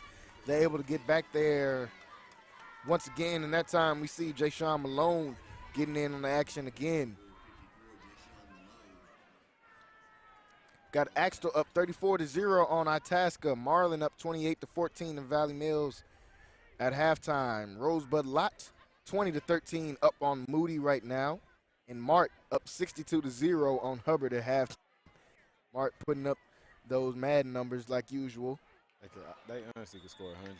Yeah, I think the coach must have to pull them back at some point throughout the game to not score 100, because it seems like we've seen multiple weeks where at halftime they've got half 100 already. You see they got 60 right now. So I think he's got to kind of pull it back to not score 100 sometimes up there at Mart. The 4th down after that play, and sure we'll see a punt right here. Punt unit come out for Connally.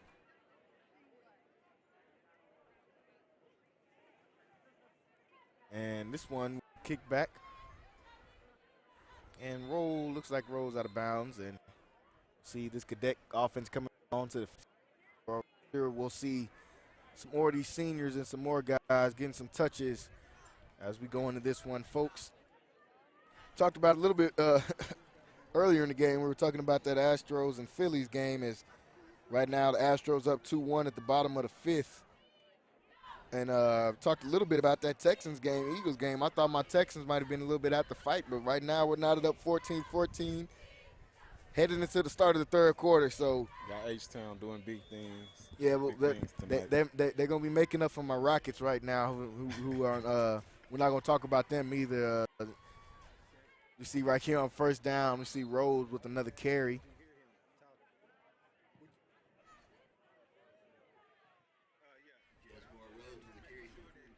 I know Philly was probably had about a 90% chance or something I saw on ESPN this morning of winning the game. It was something wild. It was wild.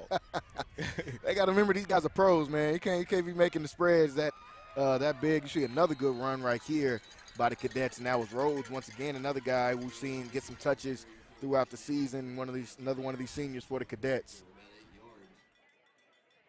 Picked up about 8 yards that time, but I think this one will be coming back some as we see penalty flag come out.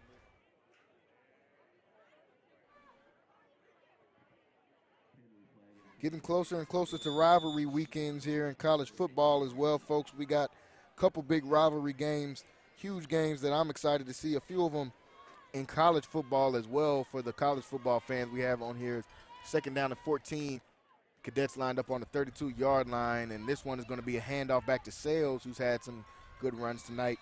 Got some good games coming up in college football this weekend, folks. You know, like we said, this is towards the end of the year. That November football is going to be good for each level of football, and got some big rivalry games this weekend for the Big 12 fans. We got Oklahoma State and Kansas. Will be a good one, but we've also got Texas and Kansas State, and that will be a big game as far as seeding in the Big 12, because all those teams are right around the same mark right now. Kansas State obviously sitting at the top of the conference after a huge win last week. What was it, 40-0 against Oklahoma State? And like I said before, I think PJ might have been one of the only people preseason, as we see a good bubble screen right here, get to the outside, talking about this Kansas State team, and no one expected what we saw last weekend from Kansas State and shutting out the team that was one of the teams at the top of the Big 12 conference last week. So that was a huge win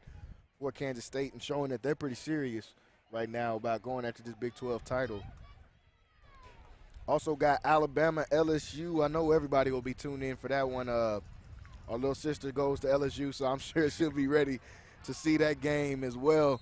They got Bama, a hungry Bama team that's going to be coming in off of a loss now. And the game of the week, what I believe, that Tennessee-Georgia game, man, that's going to be a big one. And I believe in Tennessee, and they really made a believer out of me after winning the Bama game. But Georgia has been dominant for about 2 years now, so that game right there, I believe, obviously the game of the week, and it's going to be a fun one to watch. Yeah, that game, I feel like it's going to be a change of, like, of a tide.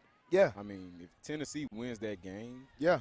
I mean, when you just think about recruiting and just, stuff like that, man, it's going to be great for them. Changes a lot. I mean, they came into this one optimistic about the year. Yeah. Because I think the class they have coming in next year is supposed to be a really good class. They got one of the top quarterbacks, I believe, coming out, and that's going to be committed there. And so I know there was a lot of optimism around that coming into the season, but no one expected, top 3 from Tennessee. We haven't seen this Tennessee squad like this in a long time. I'm not sure if they were top 3 when they had Peyton Manning, honestly. I don't even know if they were top 3 then. Did they win a natty that year? No, I don't think so. 98? I don't think so. Well, I'm not sure. We'll look in on that. I'm sure our football fans will chime in with us. Got to listen in on the stream with us. But that Tennessee team been very impressive all year long. 4th down and 2 now for the Cadets. They're going to go for this one. Ball on the 46-yard line. This one's going to be a handoff to Sales, and Sales looks like he gets just to the sticks. We'll see if they mark him short right now. Looks like they got him short. Going to be a turnover on downs, and they'll give this one back to the Rockets.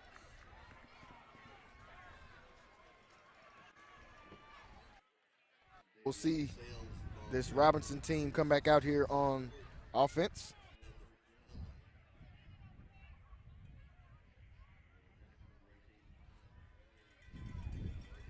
Oh, yeah, you were right. You were right, 98. You were right. You were right about that. Tennessee got it in 98. So it's been since 98.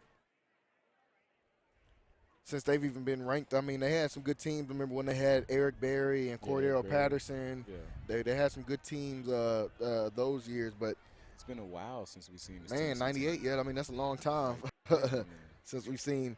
And really, when these SEC teams is on first down, you just want to hand off. You got to get that passing of the guard is always whenever you face that that top team. They got Bama, and now they got Georgia coming up. So I remember when Georgia was able to win last year, you always had to have that passing of the guard when they were able to get past Bama, even though they played them again in the Natty. A few years ago when we saw the best team college football has probably ever seen, that 2019 LSU team, they had to have that passing the guard and getting past Bama as well. So we've seen that throughout the years with the SEC. What I'm interested in to see is, will this be the start of Bama not in the dominant force in the SEC? Because I believe they're on the back heels of that, if you ask me. I think they're on the back heels of we're going to win. We're probably going to lose one game this year and probably go to the Natty. I think those days are kind of over for Bama of just being able to walk in, do that every year. Obviously, we're going to see them. I mean, we might see them in the Natty this year. I mean, we can't even count them out. They only got one loss, and we know as that pass goes over the head of the intended receiver, but we see a flag come out late. That could be some PI right there. Me personally, I want to say it's over for them, but it's going to be very hard for them. You got two SEC teams that are right in front of you, like a Georgia or a Tennessee. It's going to be tough.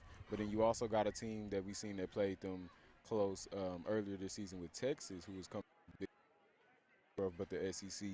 So you got to really think about just how many teams are getting better. I mean, you got Ole Miss. A&M is bad right now, folks. A&M is bad right now. I'm telling you, in a couple years.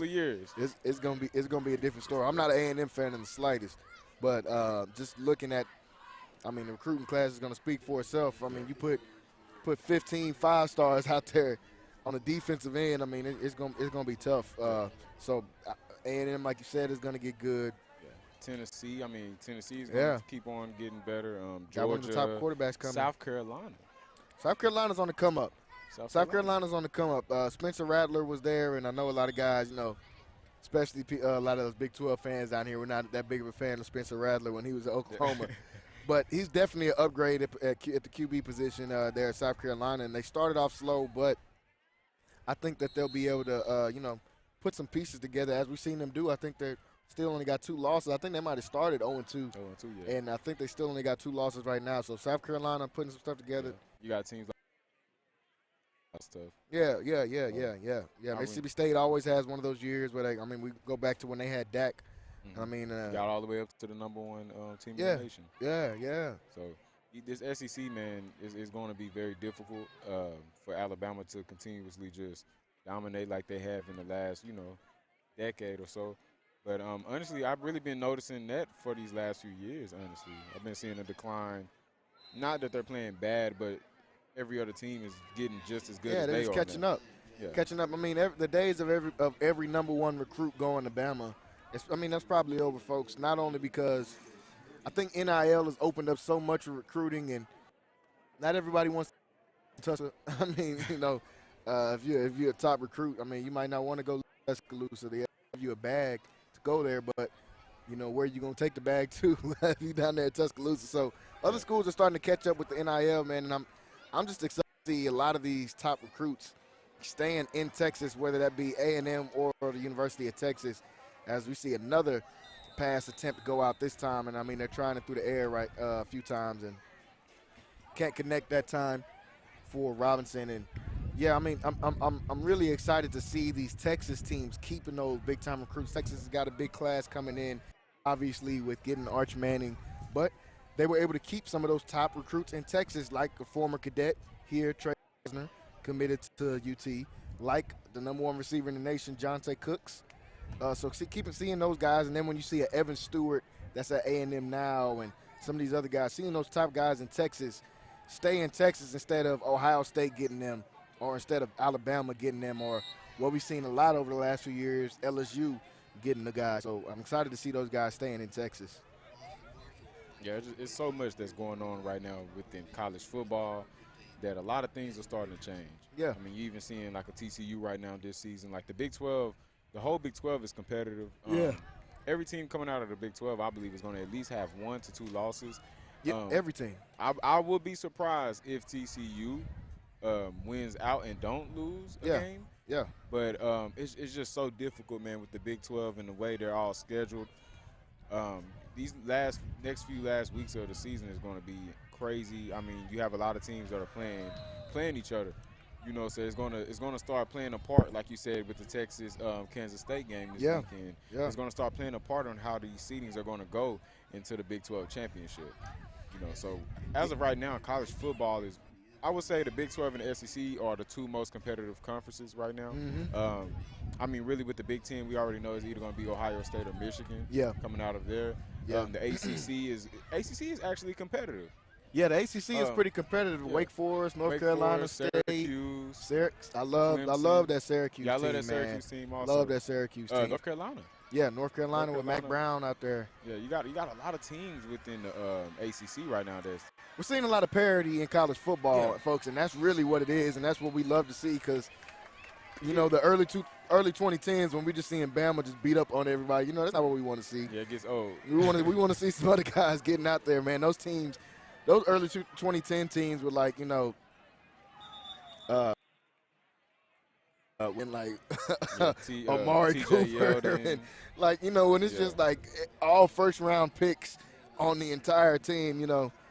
Not the real college football fans, you know, a lot of times don't really want to see that, and we're getting to see that parity now in college football, man. And just talking like the Big 12, I know a lot of people counted Baylor out for those losses. I know they got a bad loss against West Virginia, and they lost to Oklahoma State. Baylor's not out of this thing at all, folks. Like I said, and like I've been saying all year, they've only got 2 losses in the Big 12 still, and like you just alluded to, PJ, I think everybody in the Big 12 is going to leave with about 2 losses, and right now, TCU has got the leg up.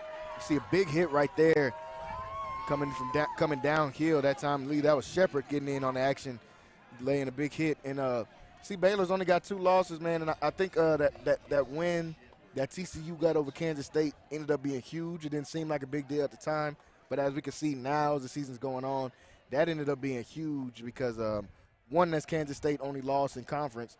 But that keeps TCU They don't have to play Kansas State again unless they play them in unless they play them in a championship game. So Big 12 right now is just it's a toss up, honestly. And I want to go back to the Big Ten because I kind of lied.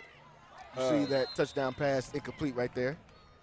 I kind of lied when it comes to the Big Ten. I mean, we got Ohio State and Michigan, but there are 2 teams in the Big Ten that I actually like a lot, and one of them I actually watched play. I believe Ohio State pretty close, and that was Maryland. Yeah, they're 6-2. To his little brother. Yeah, still there. Very good team. Yeah, you got Illinois. They're 7-1. Yeah, which they still have to play. Sneaking up on everybody. I know they still got to get Michigan in there, and I think their 1 loss to Ohio State. Yeah, they've only got 1 loss against Ohio State. So I mean, yeah, Big Ten's competitive as well. I mean, like I said, it's just been parity in football. The Pac-12 has been. I don't got a lot of love for Pac-12, but I got to show them a little bit of love. Pac-12 has been pretty competitive, too. I definitely didn't think I would see UCLA and USC both being top 15 teams in the nation. Yeah. Definitely did not see that coming. And I still feel like Utah is like the that's what I'm saying, yeah. And then they still got Pac-12. Utah in there as well. So you throw them in. Oregon's been competitive. They got Bo Nix at quarterback. Oregon State has been competitive as well. State. Yeah. And the super sleeper that Washington State. For the people that watch College Game Day and the Washington State, yeah, man, they've got a chance, and they've been making some plays too as well. So really like what I've just seen. College football has been exciting this year. You can't go to any level, high school, college, or pros, and just have a definite winner that you have picked out right now in any of those. It's been very competitive on all 3 football levels, folks, and this is what we love to see with football fans. And we like to see good football. They try the end zone once again, and that one incomplete. And that was on 4th down, folks, so that'll be a turnover on downs as they try that in the back of the end zone. Give the ball back to the Cadets here as we're getting close to the end of this 3rd quarter. Got about 33 seconds left to go in this one. Connally right now, dominant performance here so far in this one, 51-0. Folks, the people that were watching with us earlier, stream, we talked about how this Connally team needs to get just a little bit more respect from, I guess, the state rankings and some of the other things, and some of the state officials from around Texas. They're not ranked in the top 10 in 4A Division II right now, but I mean, you can't really watch this team. You see a big run right here from Sales, a strong run from Sales, and this just not a team. You can't tell me this is a team that doesn't look like a top 10 team in 4A Division II right now. I mean, the way, especially the way that they closed out and played in district. They've played flawless football so far in district play, and I mean, they've got to get some credit for that. Home or anything, but this Connally team, man, there are a few teams in 4A Division II that I've watched, and I really honestly feel like that they could beat some of those teams that are in the top 10 of 4A Division II.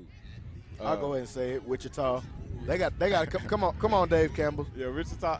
Aubrey. Come on, Dave Campbell. Aubrey. I mean, we'll jump back a little bit into that as we get ready for the start of the fourth quarter, folks. Into the third here, 51-0 is the score. We'll be right back for the start of the fourth of the final home game of the season.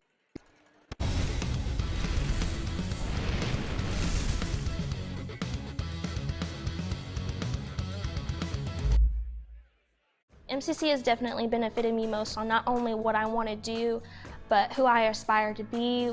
Expect every professor to help you become who you want to be and more. Create your own success at MCC. At Waco High, they have these pictures of when you go to college or whatever, and you take these pictures, your freshman year and send it back to Waco High, and you would walk through this hallway, you see Curtis Jones, and you see Jay Johnson, you see all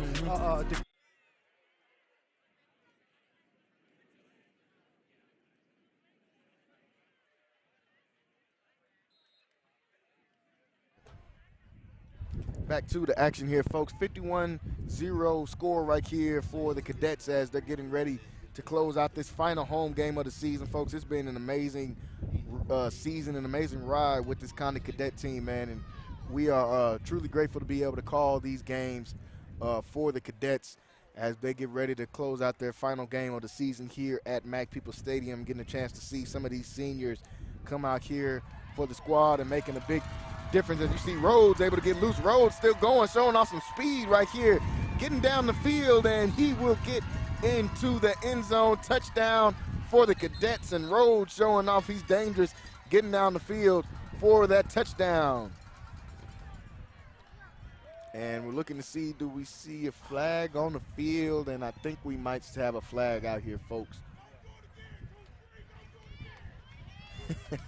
See some people here, some people in the stands that get the ball right back to them. I think they're going to back them up for holding here, folks. So we'll back up and replay this down here on third down. And like we were talking about at the end of that third quarter there, man, I think this Connally team's got to get a little bit more respect from these state rankings and from these guys, man. I mean, like we said, we know they dropped 2 games, but they dropped 2 games to ranked teams, and one of them is the best team in 4A, is, like you said, Max Preps, I believe it is, who has them as the #1 small school in the nation. So, I mean, that's who their losses to, folks. I mean, it's not like they lost to, to a Joe Blow type of team. So, I would be excited to see how they I mean, the rankings really don't matter at this point. I really wanted to see them get in there towards the end of the season, but as the playoffs started, you see Shepherd take off right here. When the playoffs start, I mean, these rankings don't matter anymore. It's just one football out there, 2 teams got to go make plays, and but I would have liked to see them at least get into that top 10 as the season ended. Yeah, I mean, not speaking bad on any of the other teams. No, for sure. As well. For sure, all those teams are good that are in the top 10. I really believe this Connally team, man. They got a great resume. Great resume. Great resume to me. Even the team that they beat in Cameron, that's a top team. Cameron was a good team. La Vega is a good team. Those are good teams that people beat. They tried to downplay. We've heard complaints from some of the Cowboys fans too, but they try to downplay some of these teams. Madisonville was just ranked. Yeah. They just blew Madisonville out. They put up 60 on them, and Madisonville was literally just ranked. So they try to make it out to like they beat bad teams and stuff like that. See a big play made right there by the Cadets, and they try to make it out like they just been beating these bad teams. But Madisonville was a ranked team, guys. in 4A Division II. So, I mean, you know, got to get a little more respect on these cadets, but I'm sure they'll get it as these playoffs get to going and as the season progresses.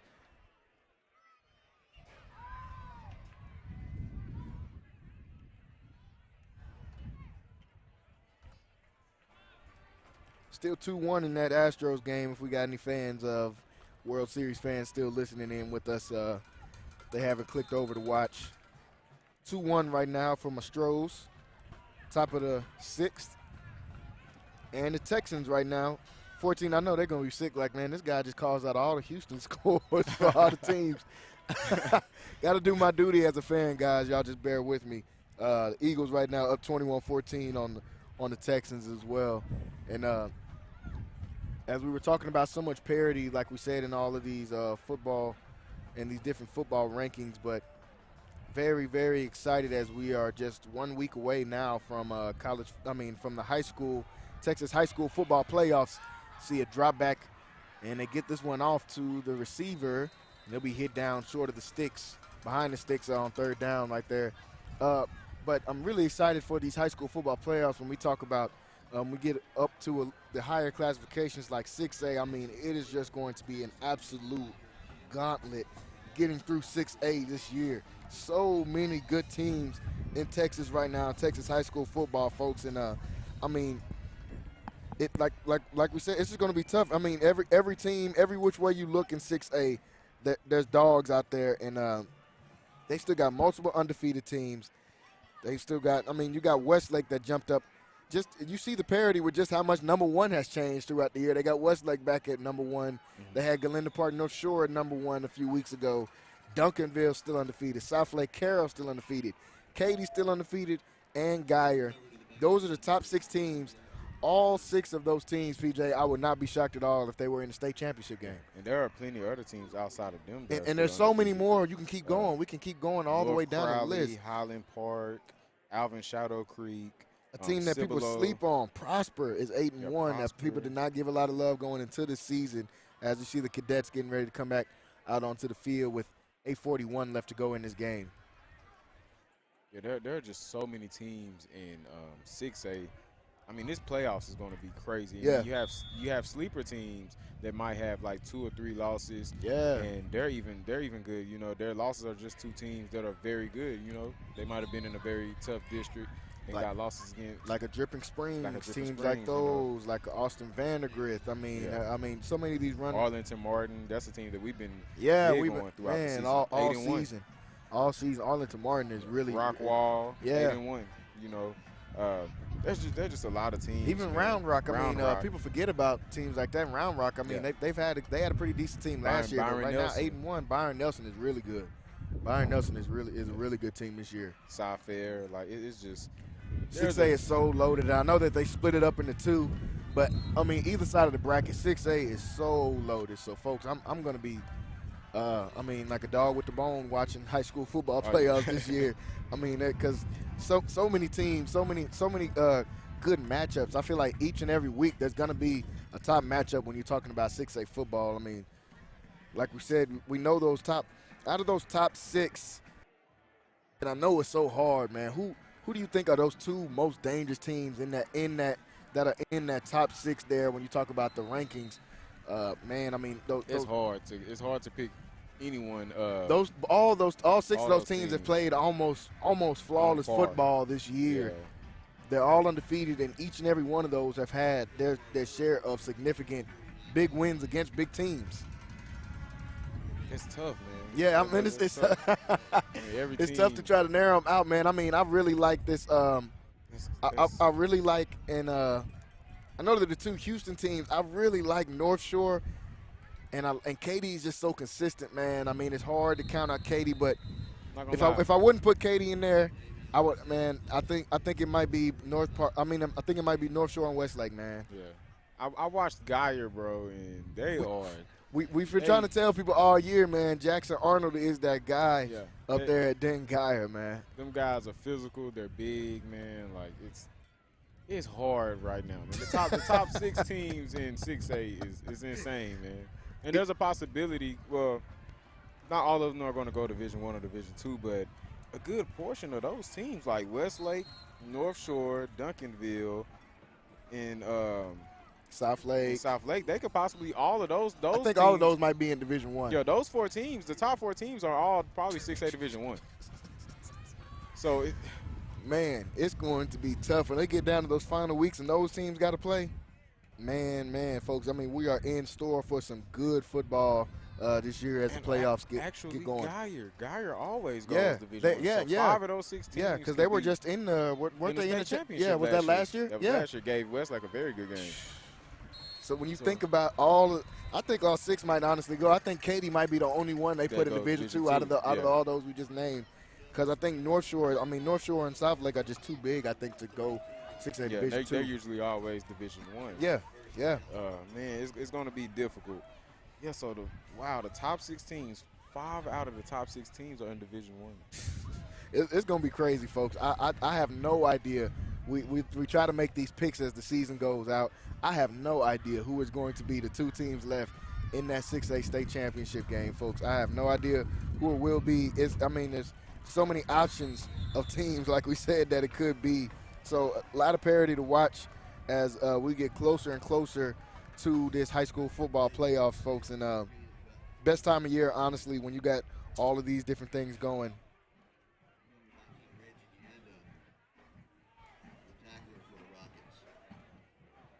I mean, even when you go look at 5A Division II, 5A Division II has a lot of good teams.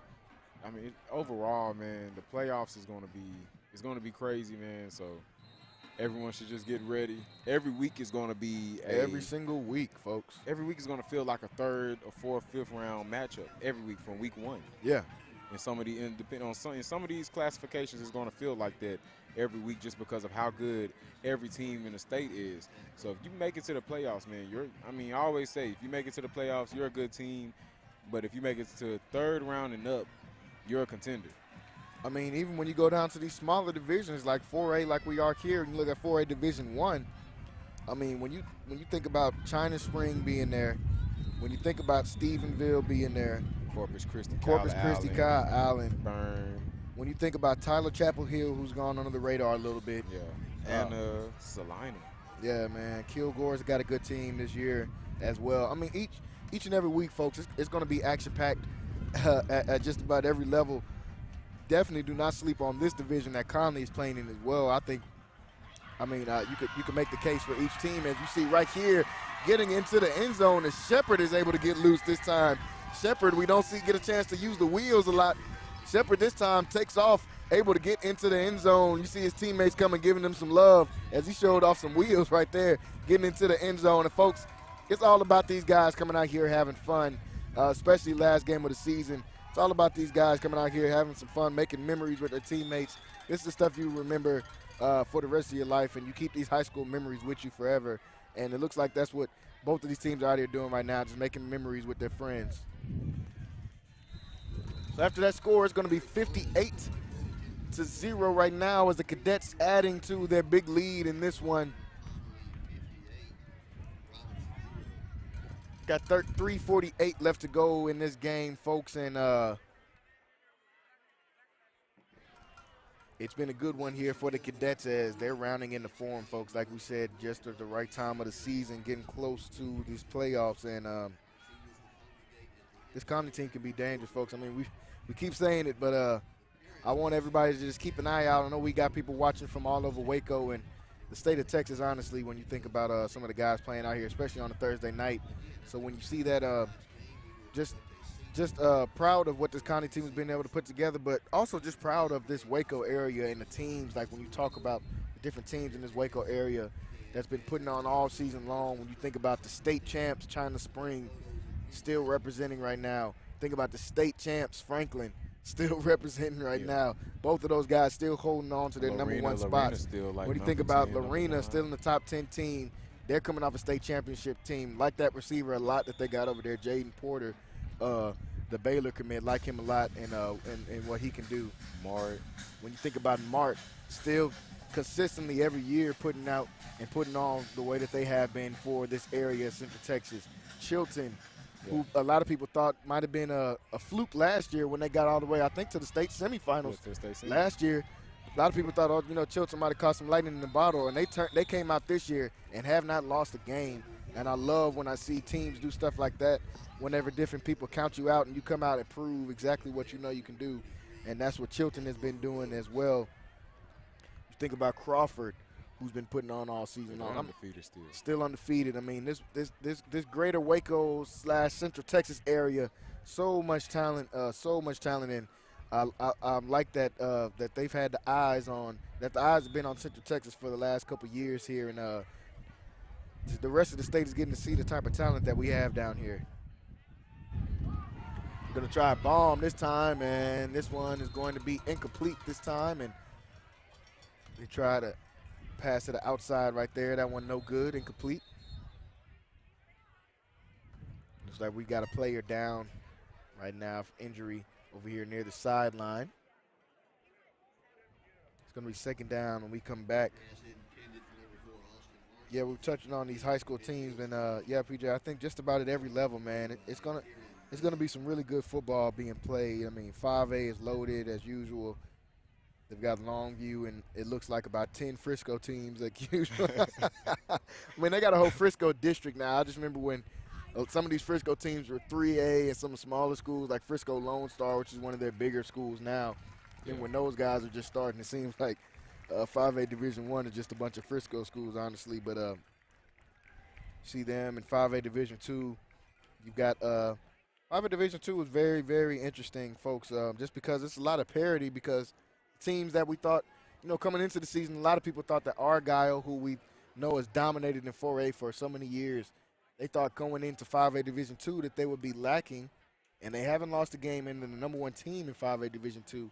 Argyle proving their move up, and a lot of people had South Oak Cliff picked to win 5A Division II again. They got them at number 8. They got 3 losses on the season, but those 3 losses against Duncanville, Lancaster, DeSoto. Thank you. Against very good teams that they were played up against their competition each week. So stay on the lookout for that SOC team. We know Fort Bend Marshall and Liberty Hill. Yeah. Staples when you talk about that division and going into the playoffs. And a team that's been a surprising team for 5A Division II is Montgomery Lake Creek. Yeah. I think they were going to be that good. Yeah, some of these newer teams, man, just making their name for themselves. Everman, a team that we've seen have been up and down throughout the years. Grapevine. Grapevine is who I was just about to touch on, because Grapevine, I can't remember when the last time I've seen them ranked in football like that. So shout out to Grapevine, who's doing some things out there as well too, man. So shout out to Alamo Heights. Yeah, Alamo Heights. A lot of that's in San Antonio. Man, San Antonio's got a lot of good football teams this year. They got a lot of good teams. We don't exactly think about San Antonio as a hub for football. Exactly. We know they always have good basketball teams, men and women's, but this year, I mean, they've got a lot. When you think about Cibolo Steele and some of these other guys, they got a lot of good talent. San Antonio, coming out of that. Brennan. Yeah, Brennan's been good as well too. 8-1 team.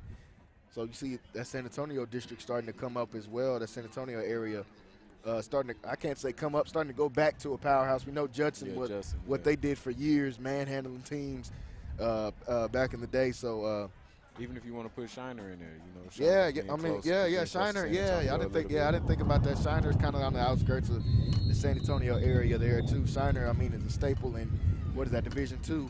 Or 2A. Yeah. So when you think about guys like that, I mean, so much talent all around the state of Texas right now, folks. Looks like we got a timeout right now. 2:17 left to go here in this game. Actually, 2A Division I. Yeah, 2A Division I. Yeah, 2A Division I. Know about that Shiner team. They've had a lot of battles in the state championship game. Seems like they're almost in the state championship. Yeah, that Shiner Refurio game gets crazy, man. You think about 2A football, and you might not think it gets that. That's like a North Shore in Duncanville. Yeah. I mean, every year you can pencil it in just about. We don't know if we'll get that again this year. I know Duncanville is hoping they don't get that again this year, because they just can't seem to beat North Shore for some reason. And 3 years in a row? Yeah, three out of 4 years. 4, yeah. I mean, it's been tough, and with North Shore, like right now, I believe their receiver, Amendola, he's been playing quarterback because their quarterback ended up getting hurt a few weeks ago. Wow. Yeah, so.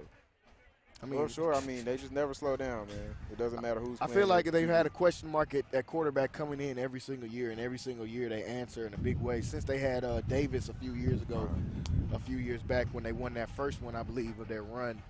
You know, he was there until, what was it, maybe 2 seasons ago? Yeah. Yes, yeah.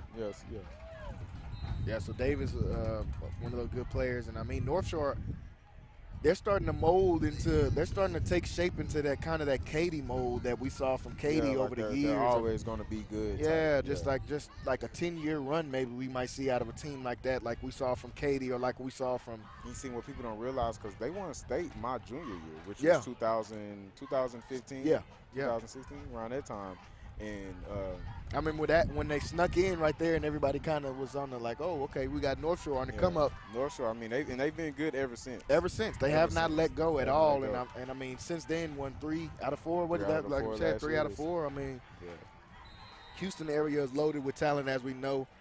And folks, so stay tuned, man. A lot of good football coming with these high school football players, folks, as we go to the final minutes of this game. And folks, we want to take a second to definitely thank everybody for watching with us, and we want to give, like always, a shout out to these seniors for these Connally Cadets. They're playing their last game here. We've seen Davion Sales, Jelani McDonald, Caden Turner, Jamari Wiggins, Toby Terry. We've seen Carmelo Barnes, Daleon Richardson, Jesse Shepard, Eric Laura, Jack Johnston, Jamars Rhodes, Joseph Weaver, Cameron Kaufman, Sean Hargrove, Jacob Gibson, Raymond Hitt, and Jamarcus Ball. Shout out to each and every one of you seniors making your impact here on the Connally Cadets. You've done it all year long. You got a chance to go out here and show up with your brothers here tonight, and just giving your team a great season in your last hoorah. And that last season, PJ, like you got to touch on, and that the emotions you can get in that last game when you're playing on that field for the last time that you grew up playing on. A lot of these guys been playing here since middle school, getting a chance to play on this field. So shout out to all those seniors, man, that got a chance to come out here and make your impact on this team. And we definitely want to give a shout out to Connally for once again giving us this opportunity to be able to broadcast for you guys all season long. It's been a journey. Me and PJ have loved it, being able to get a chance to be able to watch this team all season long, getting a chance to be right there and to keep up with the heartbeat of this team as well. And definitely want to give you guys a shout out and want to say a big thank you to all of the Connally guys and to everybody that makes this happen. Want to shout out to all of the Centex crew here as well. I mean, you guys get to see me and PJ on the screen as well, but to everybody that makes this possible, we've got Jerry behind the camera as well. That's getting the camera shot to you guys now. We've got Roy and Jamal in the truck, to Mike and Jackson on the cameras as well. And want to give a big thank you to everybody that makes this possible for Centex Sports. And we got a chance to do another great season in the books, PJ, for this Connally team. What can we expect to see before we get out of here from this Connally team going into these playoffs, man? Me personally, I really feel like that this Connally team is going to be they're going to be dangerous in the playoffs. I'm happy to see them even go into the playoffs. Yeah, man. This Connally team deserves that. I really just want to shout out all these young guys, man. We see them every week. Yeah, you know, they be coming up here, you know, shaking our hands and everything, after the games and stuff. You know, you're going to see some of these guys on the podcast real soon. Yeah. But these guys, man, they deserve it, man. If y'all just knew some of these young men's stories outside just football and just going to school, you will understand how they work so hard and why they come on this field and lay everything on the line every week. So I just want to shout out all those young guys, man, because they deserve everything. They deserve anything good coming into their lives. They deserve it. I wish the best for all these guys in the next level. Even if you don't play in the next level, man, you know, just go and get a degree. You know, just stay focused, man. Just stay working hard. I'm looking forward to seeing this Connally team make a long playoff run. Like I really see this team going 4th, 5th, 6th round. You know, this isn't a team that's going to lose 1st, 2nd, not even 3rd round to me. Yeah, this team's got a lot of potential going into these playoffs, folks. We want you guys to stay tuned in to what they've got going on at Connally, man. They've got a really special team, and this could be one of those years, guys. So make sure you guys stay tuned with everything that Connally's got going. We're going to try to keep up with them as much as we can and get you guys updates as the playoffs go along. And so we're getting ready to close out here tonight, folks. 58-0 score. They're getting ready to do some special things for the seniors here on the field. We're getting ready to get out of here tonight, folks. 58-0 on the final game of the season at home for these Connally Cadets. Playoffs around the corner, folks. On the Centex sports schedule, we've got some basketball coming up. We're going to be transitioning out of football season going into basketball, so make sure you guys stay tuned for that. Once again, I want to thank the entire Connally community, all of the viewers that have been supporting Centex throughout this year and throughout the years we've been doing this. We do this stuff for you guys, so want to thank you guys once again. So for tonight, final score 58-0, Connally Cadets heading to the playoffs. For Jalen Gillis and PJ Gaither, we will see you guys next time. Good night. I was on that front line. Look. Look. I was on that front line. Man, they finna tell us. Look. I was on that front line. How they finna tell us it ain't our time? Search what you can't find. I do it for them days that we couldn't shine. I was on that front line. How they finna tell us it ain't our time?